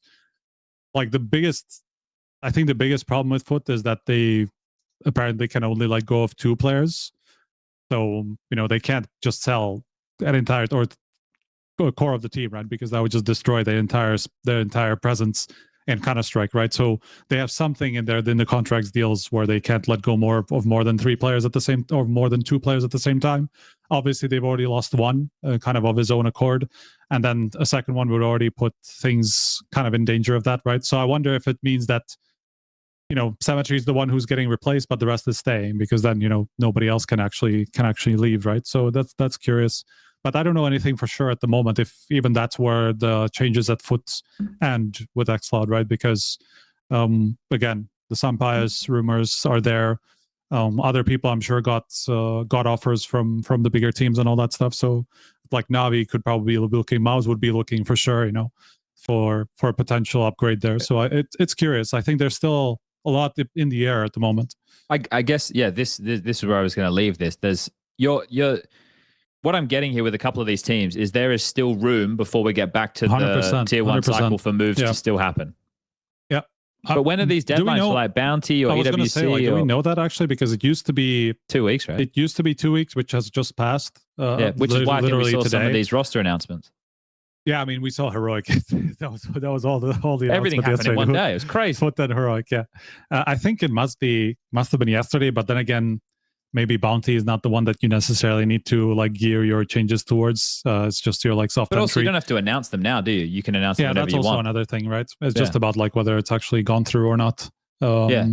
Is the big part. But still, it doesn't seem like if things have been moving in that direction, I think we would have heard it by now, at least a little bit more. But it just feels like from a lot of angles, even in the past few days, I've still heard like we're still looking, we're still considering, like I don't think MOUZ have a player yet. Like they've been teasing it on we're going to get to it, but they've been teasing it on Twitter. But I don't think they have a player.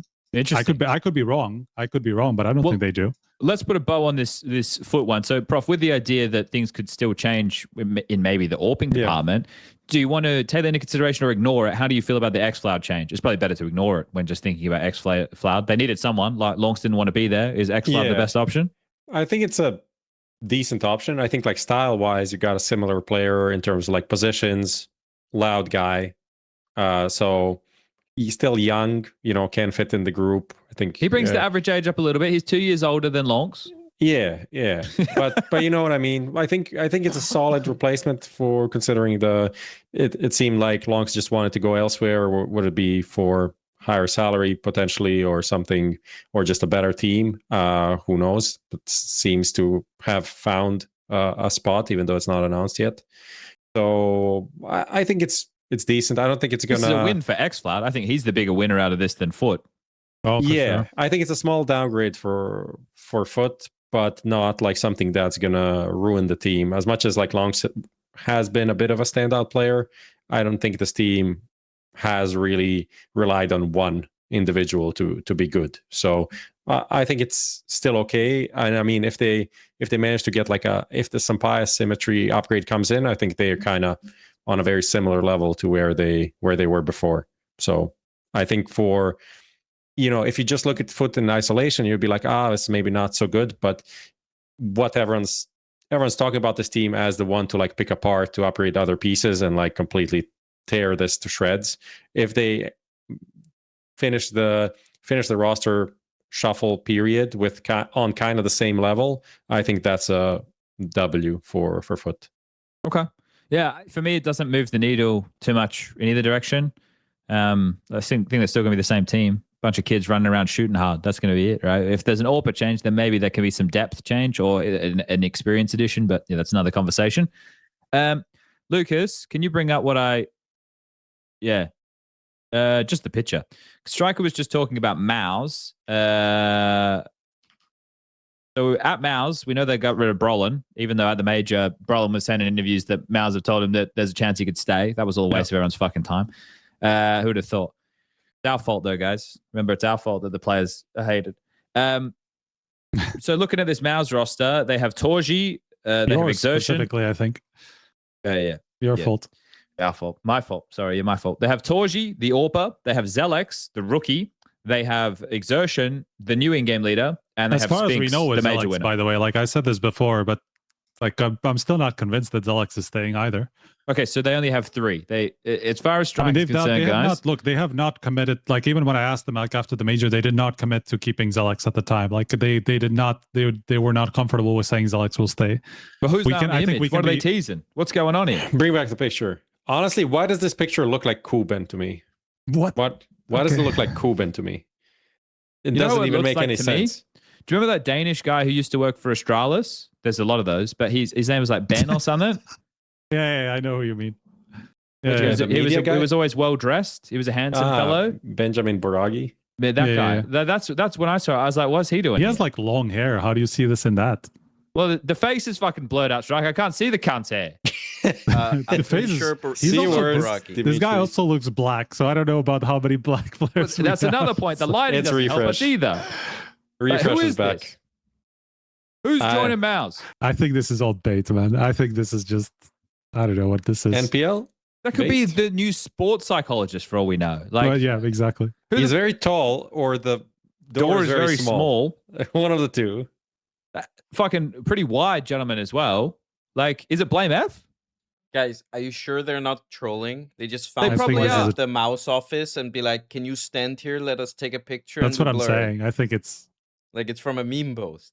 Someone said it's Launders. It could be Launders. Was anyway, I mean, could be JL. I think it's SPUNJ. It can't be me. I haven't gone to Hamburg anytime recently. Allegedly. But honestly, what are they doing? Like, what's going on over there? Like, I have no idea. There's a jail rumor, right? As well? There was a lot of jail rumors. Well, he's let go of NAVI now. Like, he's let go from NAVI now. So he's got to be going somewhere. Where's JL going? Who's joining MOUZ?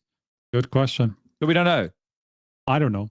You know something, though. I don't know. I really don't know. He knows something, Prof. I don't know anything. Someone should tell him. He won't tell us. Someone DM him as soon as possible. Let him know. He won't tell us. Tell me what's going on, then I'll say it. No, I really don't know. I really don't know. Like any of this, look, if I knew, we would be reporting it at the moment. Like anything that we haven't reported, we really don't know. Like I can, we can hear things and all that stuff, but how much of it is true? The whole Lounks like XCloud swap was flying around like crazy everywhere, but we were never able to confirm it. And guess what? Because it wasn't fucking true. It was an option at some point. It was definitely in the talks at some point, but it was never a done deal. All right, I got one for you then. As we see now, right? I got one for you. Try this one on for size. BCG, Magisk in-game leading. And who? And who? They also got Senzu. Like, yeah, for full time. yeah. But we don't need that. We're not. Way to pull the rug from out from under us, man. We don't need to do Minus that. Senzu plus Senzu. Who would have thought? Do we know who BCG are getting? Magisk has decided in the later years of his career he's going to be the in-game leader, which is fine. But he's also with two other guys who are like the same age. They're very accomplished players. Simple Electronic Magisk. Like those three together, I never thought we'd see the day. Yeah, I have to say we have to start being serious about this team now. Unfortunately. Yes. Well, not unfortunately. I mean, fortunately, unfortunately, we'll see about that. Depends on how it goes, right? Because if maybe it still goes to shit, then we don't have to care about this team. But at this point, they have the team that we should care about. Whether they will deserve that. Who's the fifth? Whether they will deserve that down the line. I'm hoping. It has to be a young rifler. I will say this. I'm hoping we can break it. Oh, so we hope we know something. Let's just say Striker is working on it. We are working on it. Striker's working on it, but yeah, hopefully someone young, because these three are 28, 28, 27. Simple Electronic and Magisk. Senzu is 19. He's still so young. Yeah, I don't know. Let's see when the lineup is complete. I know Striker said we need to be serious about this team. Let them earn that first. That respect. Well, look, I mean, we do need to be serious about this team. Like with Magisk and now with Magisk, like that's what type that's of player do we want here, though? What type of player does this team now need? Magisk is not going to be a map control in-game leader. He's going to be an anchor in-game leader, right? He needs to be another anchor support, right? Does it have to be? Electronic's going to be aggressive. Senzu's going to be aggressive. But does Electronic have to be aggressive? I think he does have to be aggressive. Yeah. I would say so. Yeah. He is. He okay, be, but if you he have, will be whether you want him to or not. If you have, I feel like you don't want Magisk in your pack. Do you want Senzu in the pack? It's simple Electronic plus who? Do you think? Okay. Do you not think he will be in the pack? Magisk? Yeah. I don't think he should be in the pack. I mean, on T side? Yeah, there's not enough firepower there with those three. Simple Magisk and Senzu? Electronic. Do you want me to say Electronic doesn't have to be the pack guy. He can just be aggressive like on lurks, right? See, I thought you were saying he was in the pack. No, I'm just saying like he doesn't have to be like the hard anchor lurker. I was saying more aggressive as in more rotator. So on CT side, like CT side, okay. Senzu and Electronic. Electronic rotate, Magisk and whoever's the last would anchor, right? And then Simples and Alper. Yeah, probably makes sense. Then that would be Magisk in the pack. But we're definitely looking for like an anchor hard anchor. Probably you're looking for, right? So yeah, lurky support lurky. So then people who are saying lonks, then guys, then that would be no. That doesn't make sense. That doesn't make sense, right? Because that's like three players that kind of fit the same mold with Senzu and Electronic, right? So that's it's already kind of a problem to fit Electronic on the sides. Saying Nexa. Soulfly. People are saying Xenio. We saw that flying around the HLTV forums, but Flamus wouldn't be horrible. But Flamus is better aggressive. He's better as a rotate role player and an aggressive player than he is. This is another one we don't know, but we're trying to break. I'm going to say we, I mean you. Okay? There you go. Someone said Crimbo. Wasn't he going to Liquid? That was a lot of talk about that. Then I heard he could be going somewhere else.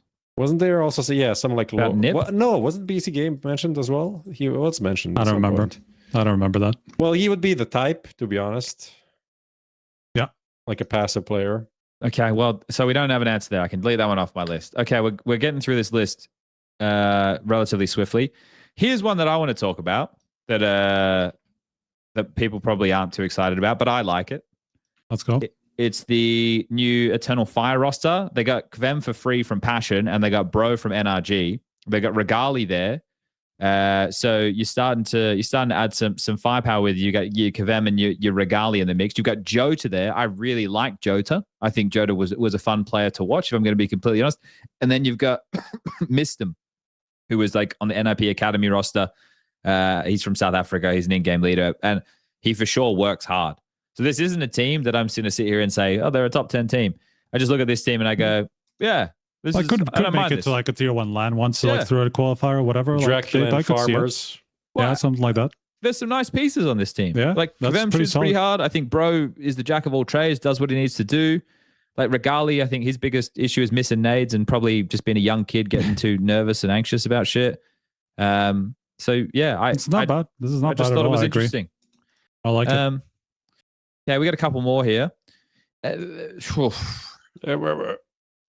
This Luminosity situation is quite the situation, isn't it? So this I was meant to get out of the way early because it ties in with XSE because they got eliminated from XSE, but they come off of a major where they have a pretty good run. Apparently, they were signed with Luminosity before the major. Is that correct? Yeah, that's kind of the story. The story is, why didn't they take Kakafu with them? Well, they don't have a coach. Well, I heard they had a different coach signed. Oh, but now that coach did not. I don't know. You're not at liberty to say. I don't know if I should.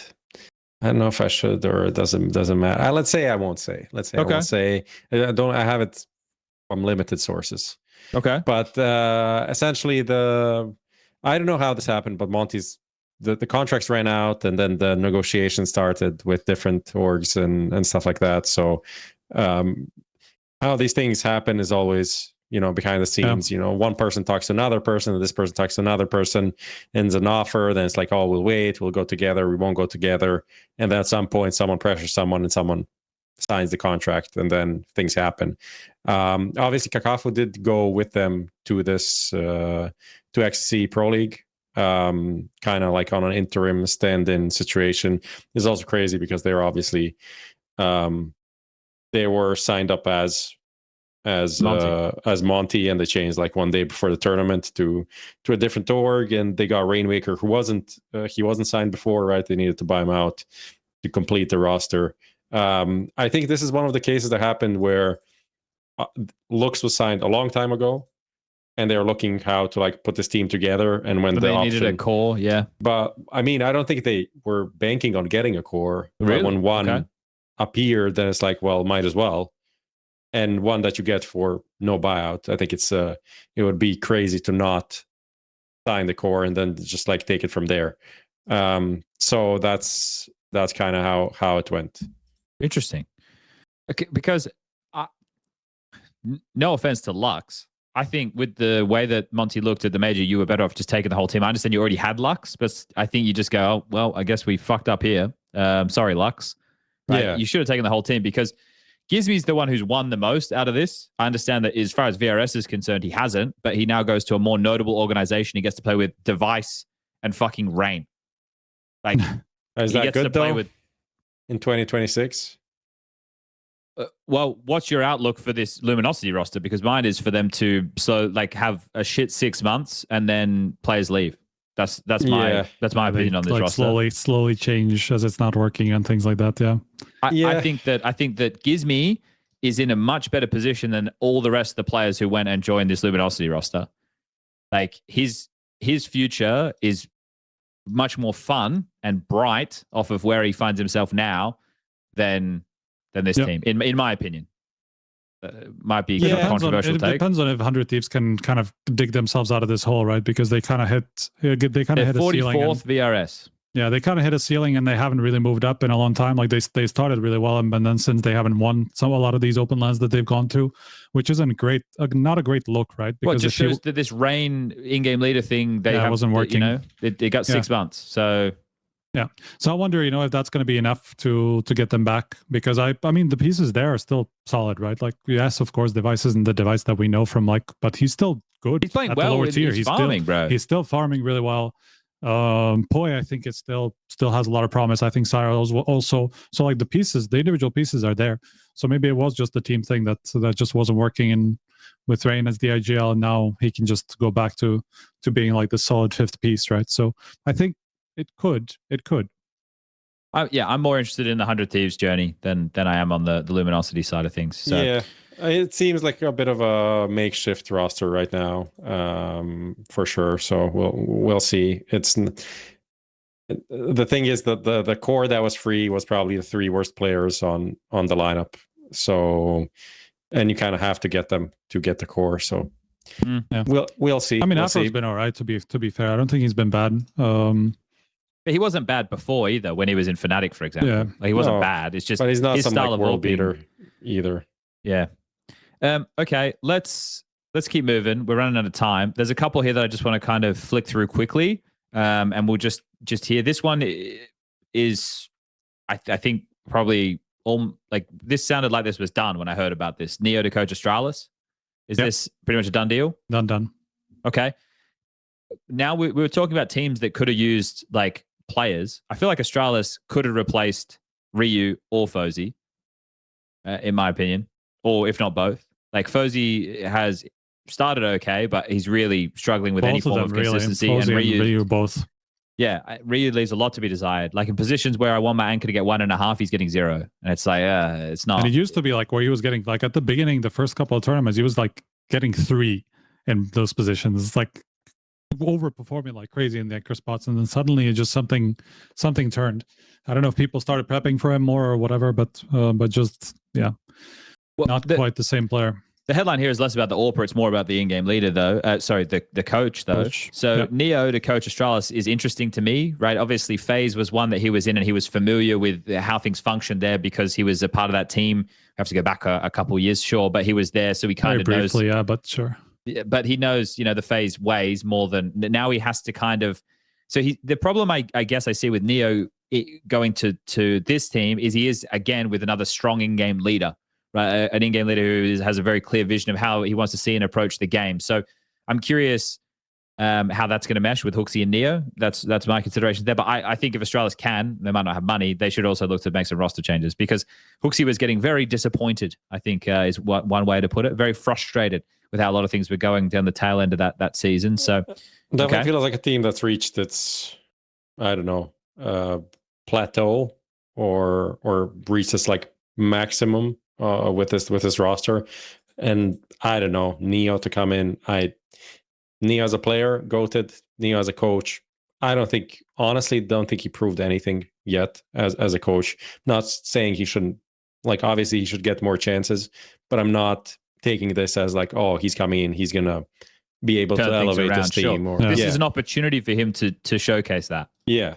Which it won't be easy because Astralis don't have the most resources in the world. Right? I'm not saying it's always awkward with like FaZe coaches, because that they're not necessarily there to have like the overarching vision so much as like complementing Kerrigan, right? In the past, it was, and in a lot of ways, like that was more like personality thing with Robot, obviously, and all these things that.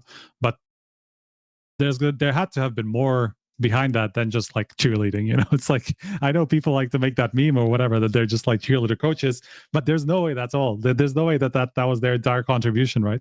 Yeah. Because like, why would they be for like 4 years just to do that?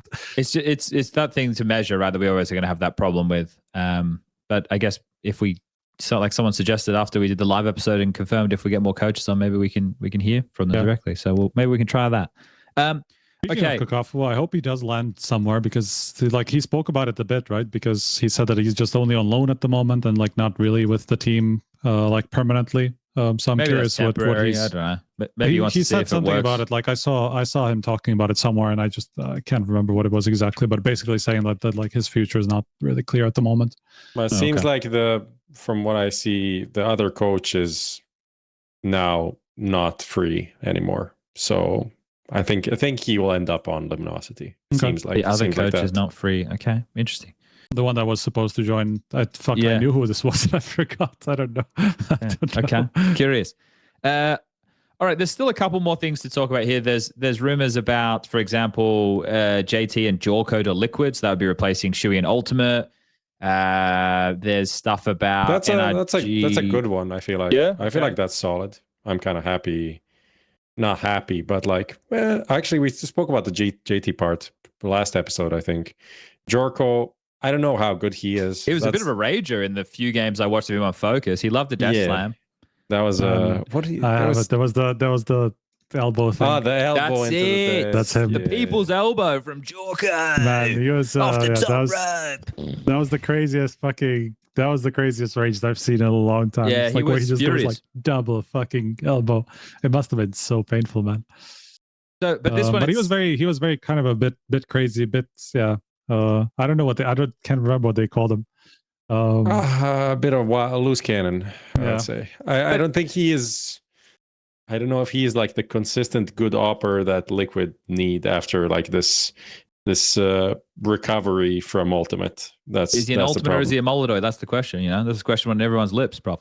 But there was also a rumor about TC going there as well, or JT wanting TC, and then there was like games where Hauzerk, JT, and Elige were playing FaZe together. Probably because they're all just in Europe at the same time. Something else just popped up about Hauzerk that I saw, and I can't remember Hauzerk what to it was. NRG with George. Oh, yeah, that's what it was. That's the other one that's going on there. I would have liked Hauzerk if the roster was, so just hear this out. NAF, Elige, like NAF with some motivation. Let's start there. Elige, JT, Hauzerk. Who am I forgetting? So the core and of complexity. Yeah, I think that'd be all right. Complexity with mobs and NAF. Yeah, that sounds pretty good, doesn't it? Not too bad. Not too bad. I think that's great. Guys, think about who they had before. It was Floppy and... 6Z, Floppy and Grim? Back when they were good as Complexity with Elige, right? It was Floppy, Grim, Elige, JT, Hauzerk. And the other guy, Nix.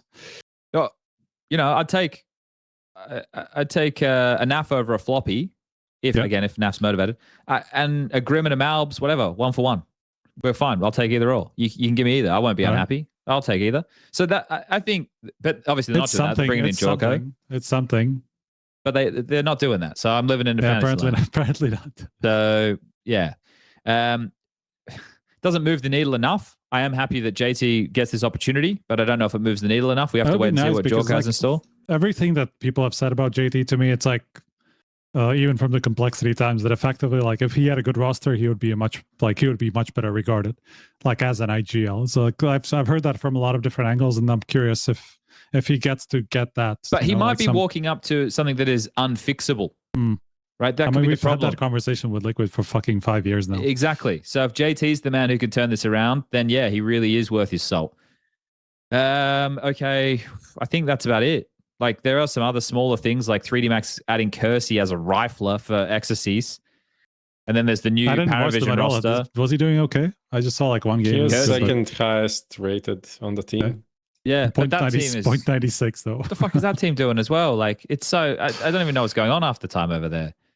I know people weren't too happy about Gravity staying, and then they just sign an Opera as a rifler. It's interesting. That is interesting. Interesting stuff.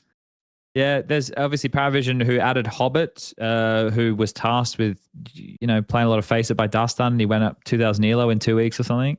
And then this new kid who you guys put an interview out with, Slaxer Jez, and the headline reads, in-game he might push a bit, but in life he's a fun guy. He's a fun guy, a kind one. He is a fun guy in life. Guy and a kind one. We can attest. Yeah. Okay. So let's just start wrapping things up now. We got a couple of other sponsored bits we need to do before we get out of here. We'll do the top comment last because we don't normally do the top comment last. We'll do it last today. First. Yeah. We'll be back with another episode late next week or early the following. So we'll discuss any roster changes in more depth then. But something that I just wanted to talk about because it's obviously to do with the competitive map pool for what you at home could be playing if you're playing Valve's matchmaking. Cash should be coming in.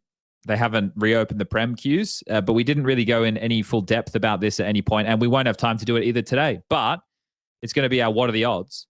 So what we'll do is we'll do our what are the odds about Cash, and then in a future episode we will actually jump into the map. And because as soon as the Eyeballers game and the FaZe game happened, and I've watched the demos, there was one thing I'm pretty sure, Rolf, if you ever see this, Nat here put in his video that you were lining up a molly for, Nat said it was to land under boost. I don't think you were trying to throw it under boost, Guy. I think you were trying to throw it towards the highway box and you missed it like every time you threw it, but it wouldn't make any sense to line up a Molotov to throw it under boost like you did. So Rolf, if you hear this, if you see this, you were missing it, right? It was meant to land highway box. Just so I know. Let me know, Rolf. Because I'm pretty sure. But anyway, for Chad Saturday, please tell him. No, I'm 99.9% sure he was missing it. But Nart said it was like a lineup for under the boost, and maybe it is, but I don't think it is. They were FaZe doing some cool smokes, like they were smoking CT spawn from outside A main, so that meant that Nate could stay on a lurk on that side of the map or pick up middle. I saw like the kind of like extended smoke and like on the roof of middle. To extinguish, yes, yeah. For the boost, yes. That was pretty cool. There was some good utility, some good executes and stuff, but we'll talk more about that in the future. Let's just get into the what are the odds. So the what are the odds that I have prepared for this week, and this is going to be a longer what are the odds, not one that is going to have a payoff happen very quickly at all. Did I give you the what are the odds, Lucas? But did I send it to you? Where are you? There he is. Okay. Okay. So the what are the odds for this week is Cash. He needs just a sec, but you can read it. I'll actually I can do a bit of filling anyway. Okay, bring it up. Cash isn't bottom 2 least played map of season 2 for 2026 because what tends to happen is, and we've had this conversation a bunch of times, is the map that gets added to the map pool tends up being one of the lowest 2. So like for the last season, it was Overpass and Anubis, right? And then before that, it would have been Train and Overpass. Yeah. And then before that, it would have been Train and Anubis. I think it was. Anubis was already in for a long time at that point, but yeah, but those were the 2 least played, right? Like, so anyway, my thought here is, will Cash suffer the same fate, right? It's replacing Overpass, which is one of the least played, bottom 2 alongside of Anubis. Does that mean that Cash will fall into that category, or do we think that it's going to break into the big 5? Now, I think your Mirages, your Dust 2s, your Infernos are probably safe. I think your Nuke and your Ancients is where they go pip them at the post. And that's going to come down to teams and vetoes and stuff. So we have to kind of keep this to big boy events, like tier 1 events, the marquee events. Well, maybe like not big marquee events until the end of the season. Because different tiers of Counter-Strike are going to have different map pools that Do we know when Ancient came in? I just wanted to check something there. Lucas has a link, actually. Oh, that's cool. Lucas has a lovely link. I saw this. Can you send this, Lucas? I'll put it in here. Not in here, but I'll put it in here in the thing. That's really, yeah, I like that a lot. That's really helpful. I don't see this happening, if I'm completely honest. I think it's very unlikely. You think it's still going to be bottom 2? Because I don't see who it would overtake. Like Anubis, I think will be at the bottom. Yeah. And then Cash. Because Nuke is still liked by a lot of teams. Ancient is pretty much... I think it could overtake Ancient. Really? So I don't feel strongly about it, but I think it's possible. Let me see how it looked this season. Can I show you something? 2026 big events. Yeah, okay, show it. You can keep going with that, Prof, but I'll 2026 big events. So like this first season, Anubis 36, Overpass 67, Nuke 83, Ancient 84, Inferno 94, and then 147, 150 for Dust 2. So yeah, Overpass is out. Anubis will stay towards the bottom. It's like Nuke or Ancient. I just don't see it overtaking that. Can you bring this up, Lucas? Was it F11? There it is. Bring this up if you can, Lucas. I'm sharing my screen. I don't know if it's possible. I know that we're doing multiple things at once right now. If it's not possible to do it right now, we can do it after. Let's do the numbers. Let's do the numbers first. We can do the numbers first. All right, let's do the numbers first. I'll put 8%. Okay. Poof. Do you guys not think it's going to be a popular map, or do you think teams are going to be too scared? I think you also forget that half the players that play now have never played Cash competitively. That is true. Even more than half, man, probably at this point, because the last time we had Cash was end of 19, right, or like mid 19. So that's a long time. That's 7 years of play that we've seen since. Like most of the players have fixed changed by then. Like some of the teams will know how to, like some of the IGLs, I'm sure will know how to play it, like generally how it plays and all that stuff. But not all the players. I think my problem is exactly what Prof said, that I think everything else is like pretty ingrained at the moment, like the top 5, that it's going to take a while before people catch up on Cash. And even if, by the last 3 months, it becomes like somewhat popular, like it's still not going to catch up to like the top 5 that's been pretty stable for a bit. So that's why I think it's not going to get there either. I would put it at like 10%. Okay, so like it's just not happened for a long time that like a new map gets caught up so quickly. Like especially when it's basically a new map coming in, right? Like if Dust 2 comes back or Inferno comes back, Nuke comes back. Like it was never out for that long. But Cash has been out for 7 years now, and even though it hasn't changed really, it's a long time. Yeah, maybe I'm not taking into consideration that's almost a decade worth of play, right? We're dealing with a whole new generation of players at the top level right now. I think that, the bans are going to play a factor, right? And that was the graphic that I wanted to bring up. But my gut feeling was going to be pretty strong. I was going to give like a 60% or something crazy, but I'll temper it more now based on what I would like it to be fighting against Ancient for that fifth slot. Really, if I'm being honest. So I want to say quite similar maps, really. Yeah, you're in similar scenarios in terms of your reactions. Like, you think about it, if you lose mid control on Ancient, well, what are you going to do? You're going to take space somewhere else. Here it is. So this is just the impacts of Cash in the sense that I think it did the top 22 teams. This is like bans, right? Yes. So these are the bands of the current bands of the teams. So some of these teams have played since the major. Most of them haven't. Bans Mirage? Sorry? There was one team that bans Mirage. Out of the 22 that I looked through, I didn't. It wasn't, but I may have missed it. I was just doing it in a bit of a hurry.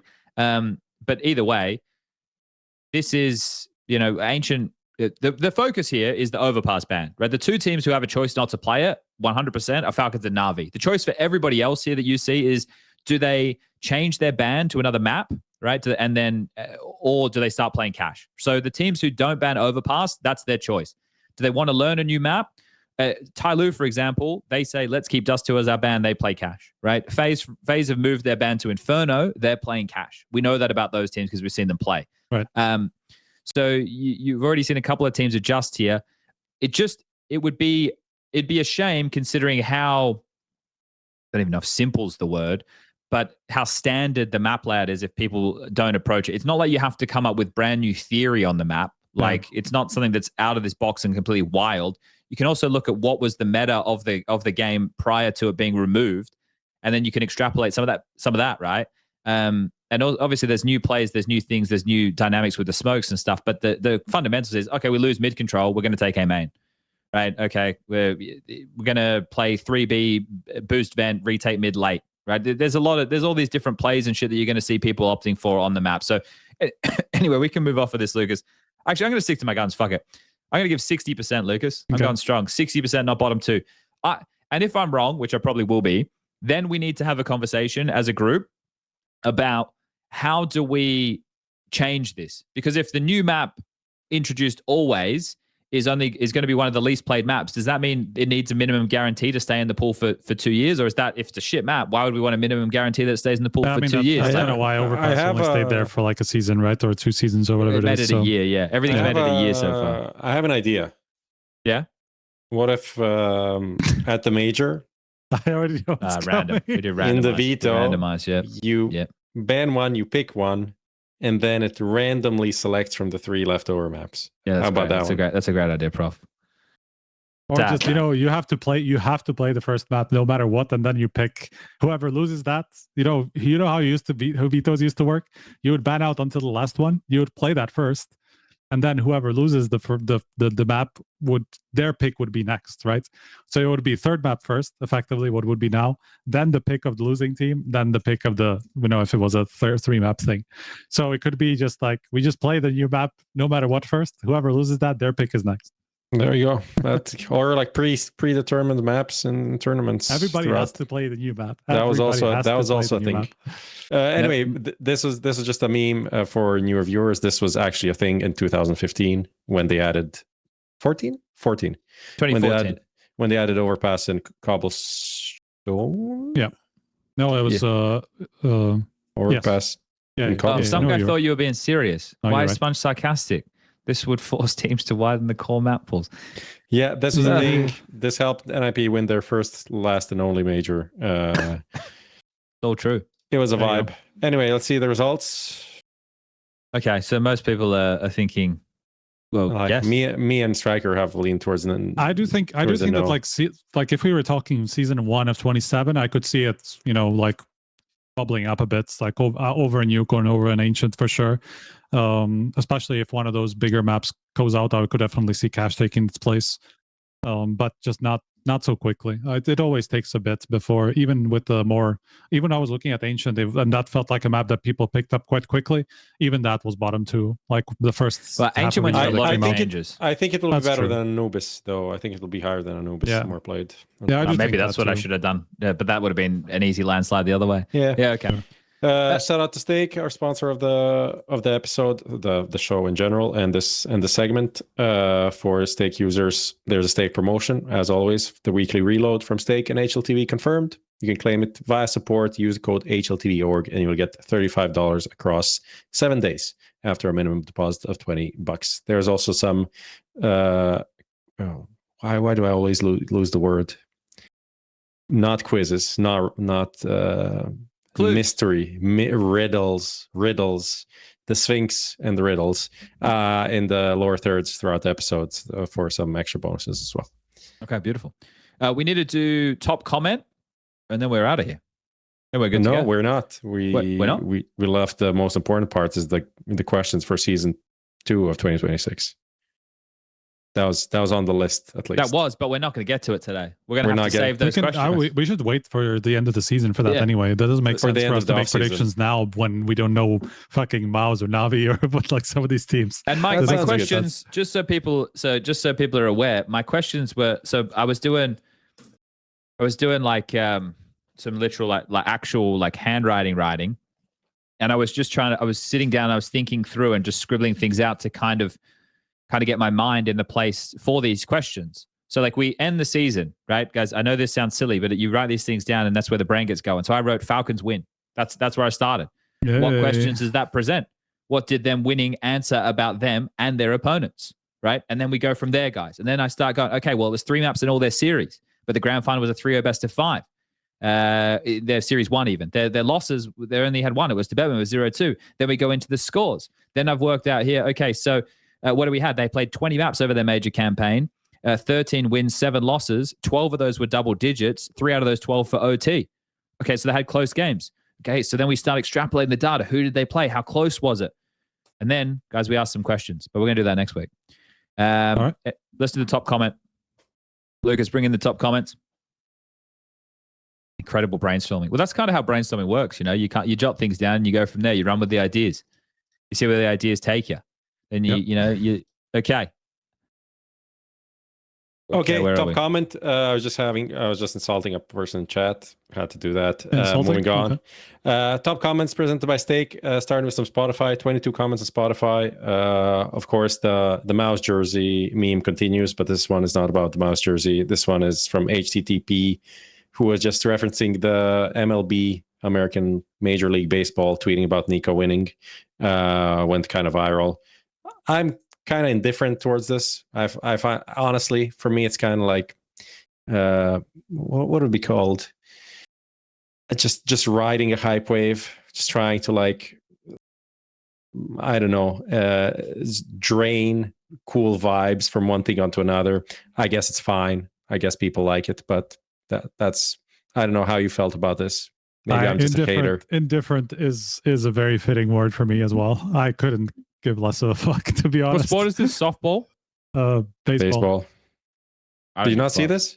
No, I don't care. Like the official MLB account tweeted something about Nico. You know, if you've done watching Nico win the major or whatever. Yeah. Okay. Cool. It's a thing. Okay, cultural impact, I guess. It is big for Nico. Man, I've always been anti-establishment, man. We don't need the mainstream. Yeah, I'm only kidding, guys. Anyway, that's kind of how I feel, though. Get into it. Hamza, we're bigger than fucking MLB now. Who cares? 8740. Is it me or did nobody mention that Kyosuke now has 1 big trophy only, and it's the Cologne major? We did mention it. Well, roughly. That's like imagine that's where it ends. You know. that would be quite what wild. A profile then. That's cool. Seems like someone sent $100 donation in chat. Okay, that's quite cool. I wasn't sure how much the I didn't know what that was. Kick just points chain translates to. It was a big thing. That's from Big Cats. Shout out to Big Cats and Small Cats and medium I don't know what cats. that means. We'll have to learn. And then Senec Bloomer 8218. First time I ever cried while watching Counter-Strike. grown-ass man, by the way. I think there are a few. Like, okay, question about the Kyosuke thing. There must be one, or there must be some players who,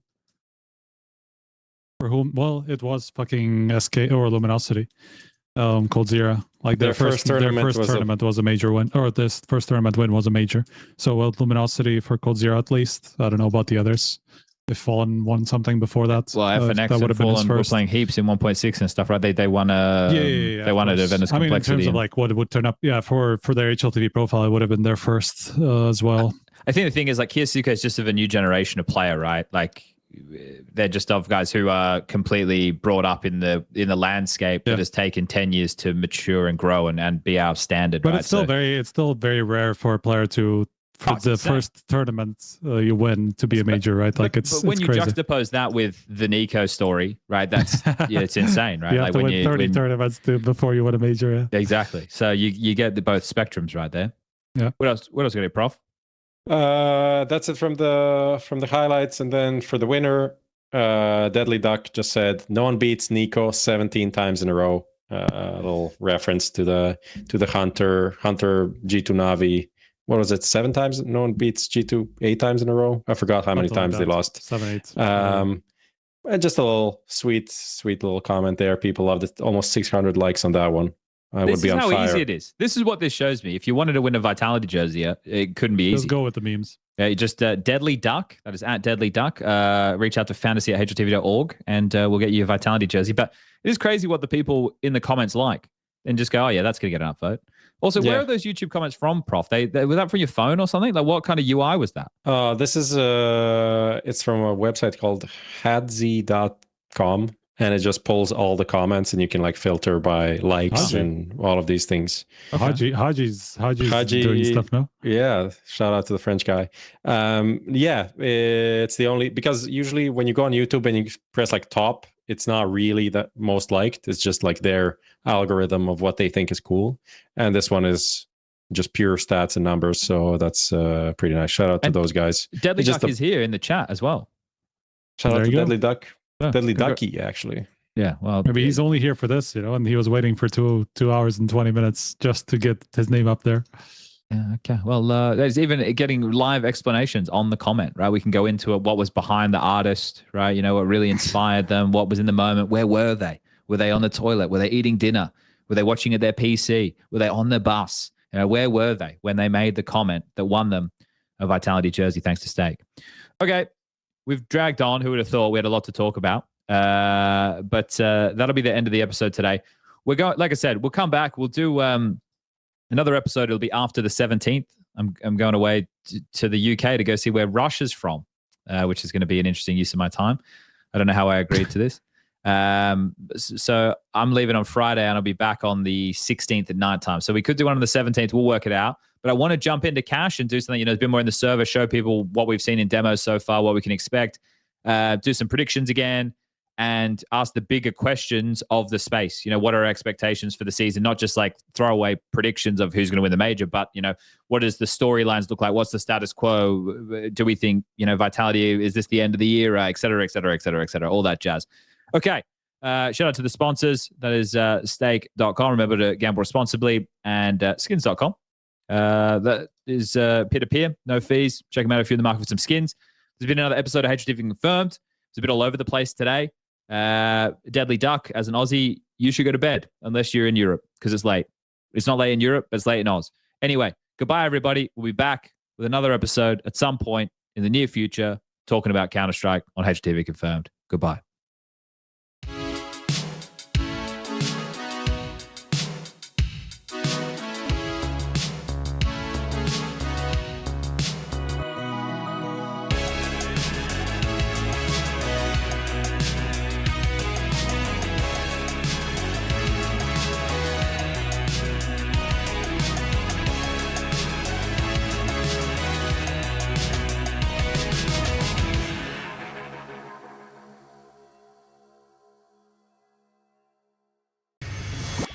The biggest news roundup, exclusive insights, all delivered to your inbox.